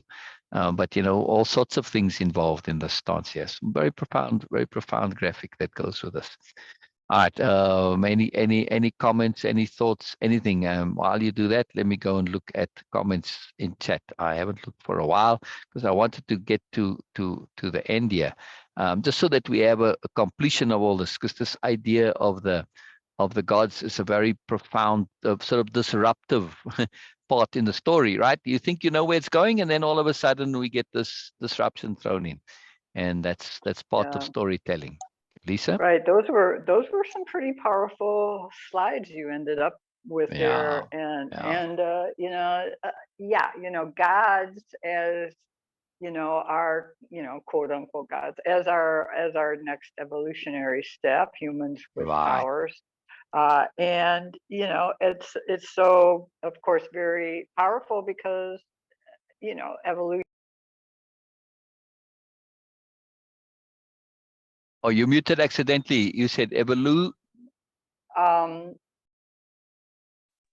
So evolution can be never ending, right? Exactly. So it's so we're just one person's God is another person's ant, Exactly. or Exactly. You change form and exactly. you mute. Exactly. Yeah. So our potential evolution, if we just extrapolate out into time, well, at some point we might end up to be little g gods, yeah. And this is the point that it said already there. We call it gods, but this is disruptive. Really, in the story, they end up just to be humans that have powers and abilities and have transcended the limitations of physicality, right? So this is just part of our evolution, really. They kind of leapfrogged it. And there comes a deeper explanation as to how this came about. And it's very cool. It actually makes a lot of sense. Anyway, go ahead. Yes, and then just earlier I mentioned how media and Hollywood with the zombie references of our death. Well, so here nowadays, I mean, the zombies are kind of old, right? That's what 10, 15 years ago, where that's when it was so common. But now it's superhero. Now it's all these Marvel comics and Right. So the zombies is about de-evolution, and the superheroes are about evolution. Yes. Correct. Yes. Yeah. So again, see, I specifically used gods because I'm bringing in this issue of the old gods, like the gods of mythology, like the old Greek and Roman gods, and the Hindu gods, and all around the world. I don't just limit it to Western stuff, right? But I wanted to bring them in specifically because they were severely flawed back then, because they were all part of the superiority paradigm, and they caused untold trouble. If you read Homer, right, and I really recommend this, by the way, people, not just because the Homer story is really making clear, and in that time it was a very radical thing, but in a very subtle way. The story is about the absolute frivolous, idiotic pettiness of the gods that causes this massive war, the Trojan War. It's all because of a petty squabble between the gods. And Homer makes this clear, but in a very subtle way. So he shifts the thinking of humanity at the time, where before the gods were everything and you just sort of accepted the gods were wonderful and fantastic. But he brought in questioning of the gods. He didn't do it directly, but very subtly. I mean, the whole trip, the second book of Homer's, the two, the Odyssey, is precisely Odysseus, saying, you know, he has the hubris to say, well, what was the point? At the end of the war, he speaks to Menelaus and he says, what was the point of all of this? Like really, what was it all about? Like, why bother? And in a sense, then the gods that were the petty ones, they take offense to this because of the implied insult, right? And so they cause him all this trouble on his journey home. But he survives through cunning and cleverness, which is, again, a profound statement, which says we can deal with the gods, our cleverness, our intelligence, in other words, our awareness, because he's very strategic and so on, right? These are the methods for really dealing with life. We don't need to rely on the gods. And he changes this concept to introduce this idea of independence of being for humanity, right? That we aren't necessarily dependent on the gods. And it's a very profound conception, very, very profound concept. And everything from then on in history starts to change. And it leads to a profound renaissance of ideology in classical Greece. You know, this is centuries later, right? But it's a really big deal. So I'm bringing these gods specifically into it because they were so flawed, but I'm creating, like in all mythology, this is the marvel of mythology, that I can write mythology. We just take on all the mythology from before, but it was just somebody like us who said, this is what I think it might be, right? There's no rule that says we can't write mythology. None whatsoever, right? You don't have to be special to write mythology, just anybody's idea of how things might be. This is what mythology is, right? Anyway, so my extension of this mythology is to say these gods kind of, well, they fall out of favor, you know, with start with Homer and this, people stop believing, so their powers wane, and then they sort of start to discover, hey, you know what, we need to change. This isn't working. Right? And just by being immortal over time, the repetition of all their foolishness, it gets tiresome. And they essentially, the gods have a midlife crisis. In my mythology, right? The gods have a midlife crisis and they say, well, you know what, all this power and, you know, indulgence of physical senses and all this, it's not enough. We need more. Yeah. So this is where the story comes, where the gods start to evolve themselves, right? So they have power and they have maybe, you know, a little bit more maybe, but because of being around for a long time, but they're also lacking in many ways. So not only do they affect humanity, but they also learn from humanity. So it's a kind of a profound mythology that I'm creating here, and it's very nice for the story, as you'll see. There's a deep connectivity to it. It really starts to change what comes, and you'll see in the next prologue, there's a very important aspect that comes into it. Brenda, any comments? I'm keen to hear from you, Brenda. Please share, please share. This is all fascinating. It's great. Wow, brilliant. The only thing I don't know, was this just an original story that you came up with, or is this? Oh yeah. This is all your brainchild. Yeah. So you know, it started with this is a prologue to the first story that I wrote, which is the book called The New Nobles, right? And it's about Biela and the planet Nobilia and all about the new nobility. So the prologue came afterwards, as did the Council of the Gods series. Those were me thinking along a different line. It's always something that I had thought about even before writing the Biela series. The Council of the Gods is to understand history from the context of Someone else is talking to their pet. Yeah, hello Lisa. Which dog are you talking to? You're unmuted. Oops. It's all good. All good. I muted you, but you accidentally unmuted yourself again. So anyway, I was saying about this concept of looking at history from a perspective where the ridiculousness of history and things we don't understand actually make sense. And this is the whole Council of the Gods story. We look at the Second World War and all of history in Columbus and the discovery of America and all of this in a context in which it makes sense. This started when I was in my last 2 years of high school. I did this grand extrapolation. I called it the coming of the golden age. I took where we are at now and I started extrapolating. It's a long story, but anyway, I took that and developed it into the Council of the Gods. To answer your question, Brenda, yeah. So it all relates together, but then I had these two separate things and I found a way to connect it. And this is what this this prologue is all about. It's connecting the Council of the Gods to the Biela series, because the Biela, we're just reading book 1 of the Biela series. There are other books too. So the 2 series are being connected via this prologue, yeah, bringing the gods into it. Before it was just without the gods. It's just a sort of like, all right, explaining how it all started. But now we have this extra element that's involved, which changes the whole paradigm, right? And it's going to change the story to come as well, as you'll see. It brings a Moreness aspect into it. So I have a very fertile imagination, Brenda, let me just say. You should be sending this to Hollywood. I'd watch the show. Oh, thank you. Thank you. This is really interesting. When we come to Biela, I've often thought, like, because I think visually, and I write it as like a TV series, an extended TV, because a movie is not enough, to cover it all. I really think that way. And I always thought, like, who would be the actress that I want to play? And I've had different ideas on who this is. So it's a fun speculation. But yeah, thank you, Brenda. Since I live via attunement, this is something that might happen at some point, right? I'm not close to it, obviously, but I haven't even published this. I was all ready to publish it, and at the time, something else came along, and I was tasked with writing a book by someone, right? And they were involved in something, so I ended up writing this book for them, and then that book became published instead of this, and it was a book about the superiority paradigm. So it was a whole, almost the opposite of it, but it led to a deeper understanding, because from a new nobility point of view, if you don't understand the superiority paradigm, forget about going out into the world.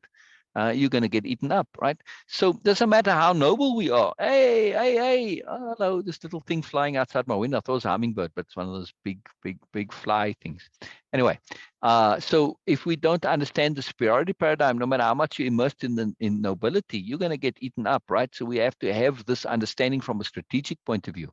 So that led to the psychology of the superiority paradigm, which I also have as this massive program. As part of the Moreness project, in combination with capital H hearing, which is learning to be a coach without content, wisdomless coaching through hearing, which is a profound thing, right? To say, but how can I coach without content? Well, you can. You don't have to have wisdom to be a coach. All you have to understand is how to capital H hear.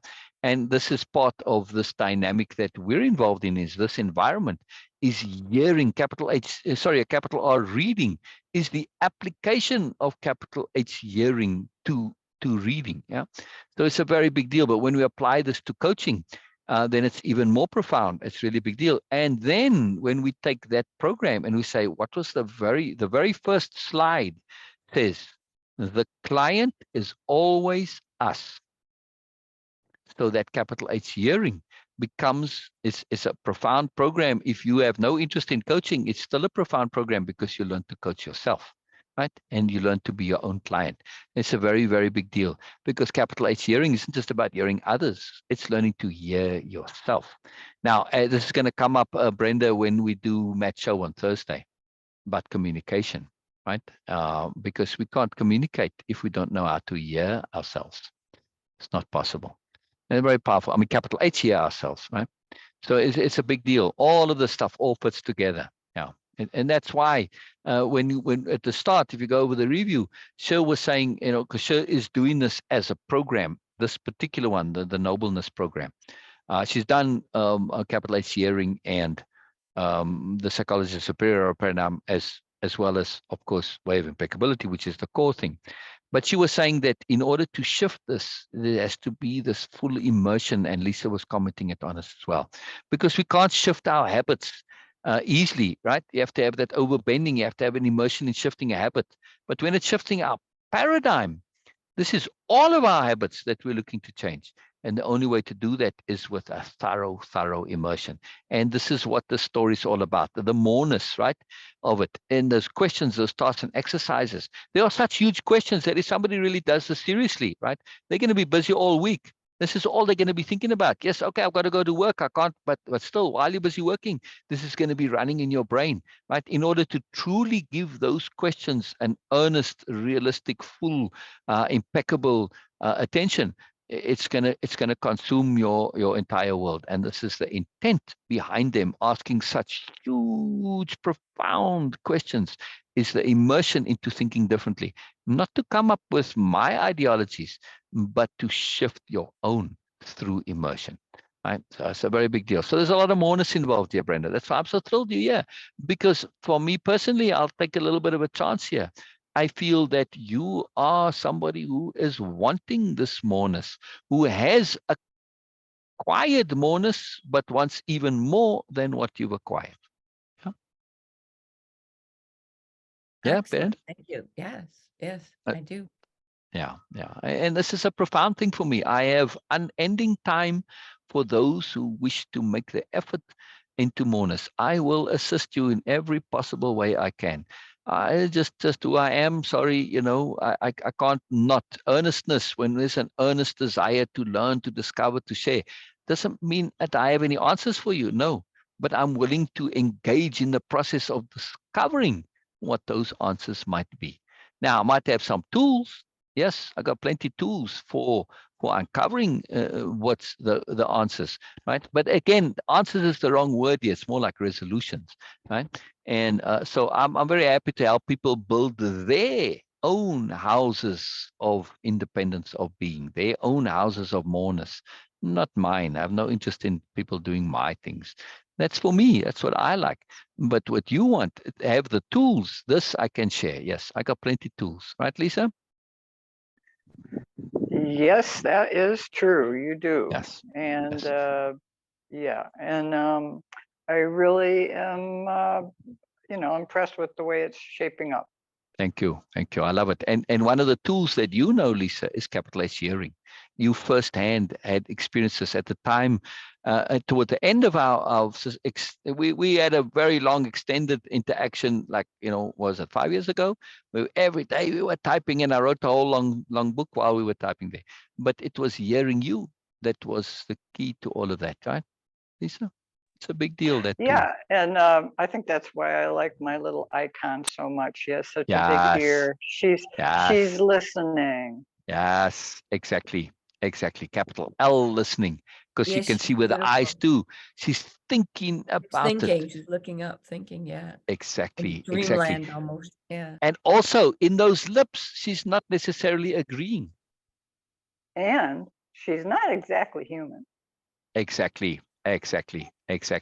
So on a just to explore, like I said, my world is a rabbit warren, not just a rabbit hole, Brenda.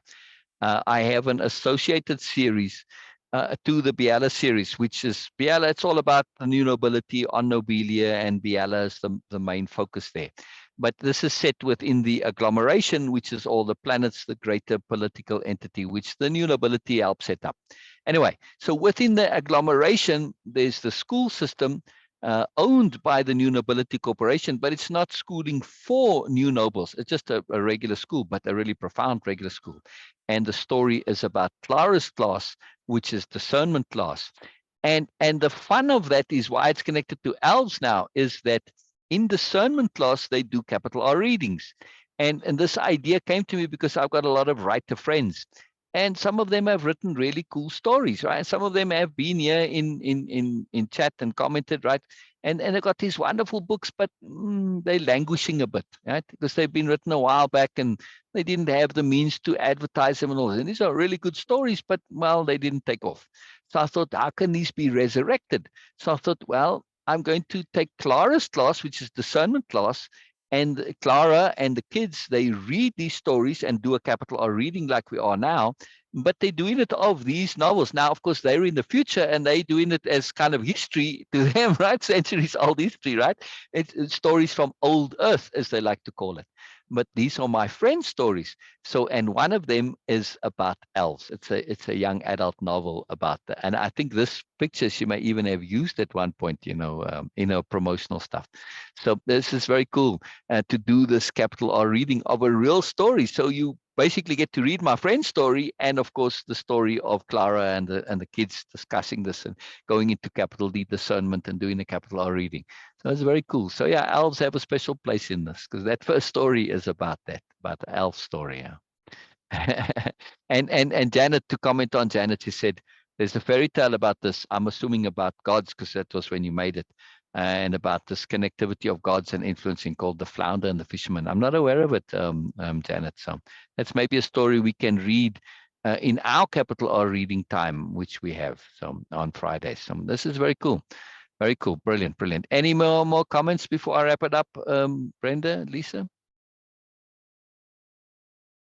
No, I look forward to next week's story. Oh, good. I truly am thrilled that you're here. I know we're going fairly fast in this because it's a prologue, but when we actually come to the story itself, which is one more section for the prologue to come, then I'll slow down a lot and we'll have a lot more discussion.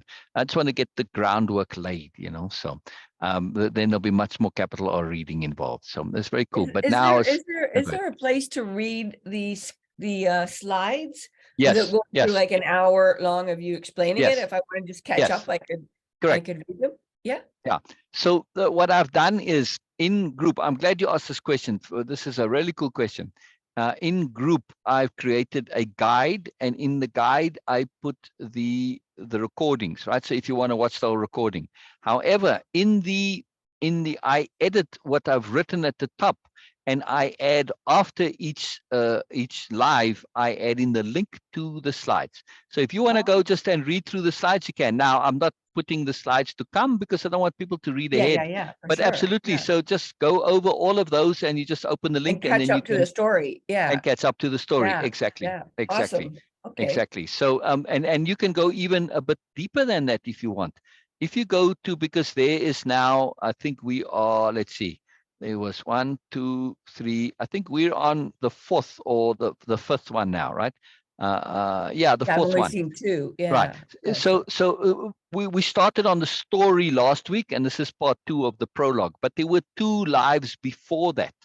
The first live is just explaining how this fits into my cosmology, my little world of the Moreness project and Way of Impeccability, because it's a course in the Moreness project, which is essentially, I don't care for this term, a masterclass, but that's what it is for Way of Impeccability. It's Moreness, right? You've got Way of Impeccability, which is the core, but then you want to go more. Okay, now you do the Moreness project, and it's a whole bunch of programs, and this is one program in these bunch of programs. So the first one describes all that, and you can just page through all those slides there too. The second one is the introduction to the new nobles, right? Where I explain a little bit here of how I'm coming at this and how the story works. It's not a usual story. The villains in the story are things like unawareness and impatience, or those type of things are the villains, not the usual villains. So just the sort of underlying philosophy of how the story came to be written. So that was the second live, was the introduction to the story. So if you read the book, you'll see that's the introduction, and now we come to the prologue, and then we're going to start. And the reason the prologue is called chapter 0 is because people tend to skip over introductions and prologues, well, at least in America anyway. But chapter 0, you can't skip chapter 0, right? You have to read it. It's very important. You can't be skipping this. That's why I put it in there. So you're right as well, or not, Brenda? I'm not sure. Somebody I know, in the... No. Okay. Well, anyway, I know so many authors. I'm not sure. A lot of people I know have written stories and books, or are busy writing. And like Cher's published, and she's going to write a second one now. Something I really recommend and encourage, especially for participants of the programs. If you document your journey, this makes a profound story. It's a really potent story. So I highly recommend it.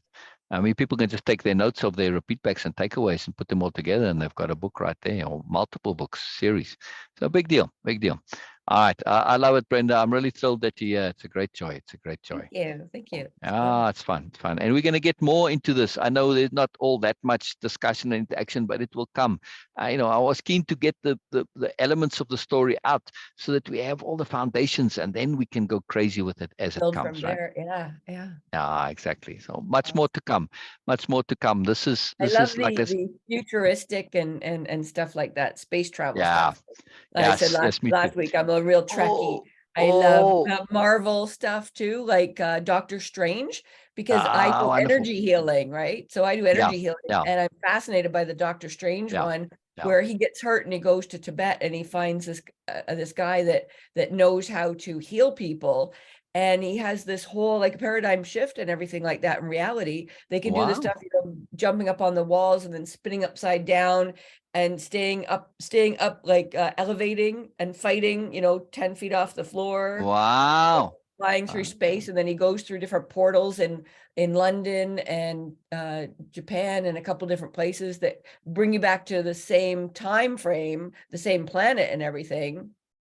But but they're time portals that go around. But then I think sometimes they can also go to a different time. So you could go, you could push somebody through this door and they go to like prehistoric time or something like that. So it's all the Star Trek, Star Wars, all the thingies in one, and Doctor Strange, but with a healing component to it, because he's healed. So he trains his brain, trains his DNA, and then he can manipulate time, manipulate space, manipulate buildings. And it's just like, wow, what if something like that were possible somewhere? What if there were different planets? And then Thor and stories like that I love, and Aquaman and all these kind of fantasy fiction. You know, whose brain thought of all this, right? Exactly. A brain like yours, thought of all this and put the story together. I have crazy imagination. Crazy imagination. Yeah, and then from Star Trek, they had the communicator, and from that we made our phones, right? And exactly. Exactly. There's a moreness to these believed things. It up. Yeah, somebody like you believed it up, and then somebody, an engineer, kind of went, I wonder if we could do what I saw in that movie. To make the impossible possible. This is precisely it. To take this to not just to technological things, but to ideological aspirations, like Lisa pointed out, to aspirations. Real quick, Brenda, I would like to do a live with you, specifically a Trekkie live, right? This is a very Trekkie focused live, but there's a moreness to it. It is about the profoundness of developing one's own personal mythology. Now, in this particular personal mythology, many of them, but this particular one is a Star Trek focused personal mythology. And it's, if you're a Trekkie, you can appreciate it much more. All the logic all makes sense. It's a cool little fun story as a Trekkie story, beside the moreness of this concept of a personal mythology. It's a big deal. So whenever you want to, just let me know and we'll do a live, because I am keen to do it as a live. It's a fun story. And just as a bonus, just to put it out there. So let me know when, and we'll arrange it and we'll do it. Excellent. So cool. Just to answer one last comment here from Ramsey. If we were gods, Ramsey puts in quotation marks. There's Brenda, hello. He says, is an ultimate superiority paradigm. Now, Ramsey, yes, it could be, but as we go into the story, we're going to see that absolutely no. This story is treating it as not to go into thinking as gods, as a superiority paradigm conception. No, to really do it without that, because the gods have realized themselves in the story that they were horribly caught up in this and they suffered and they want to unhook themselves.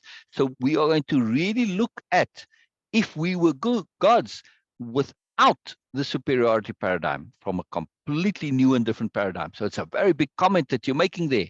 And our intent is precisely not to fall into that trap. Yes. So big deal. Hello, Brenda. Nice to see you. I love your avatar, but it's nice to see you too. Yeah. You know, Brenda, just before we go here, I love your innocence, by the way. Doesn't mean now when I say innocence, I don't automatically imply we're not sophisticated. The new nobility, one of their key intents is precisely to be both sophisticated and to maintain their innocence. It is possible. It is possible. We can do that. All right. On that note, bye-bye. Bye-bye. Bye-bye. See you all next week. Bye-bye. Bye-bye. Bye-bye. Just love it. Just love it. Bye-bye.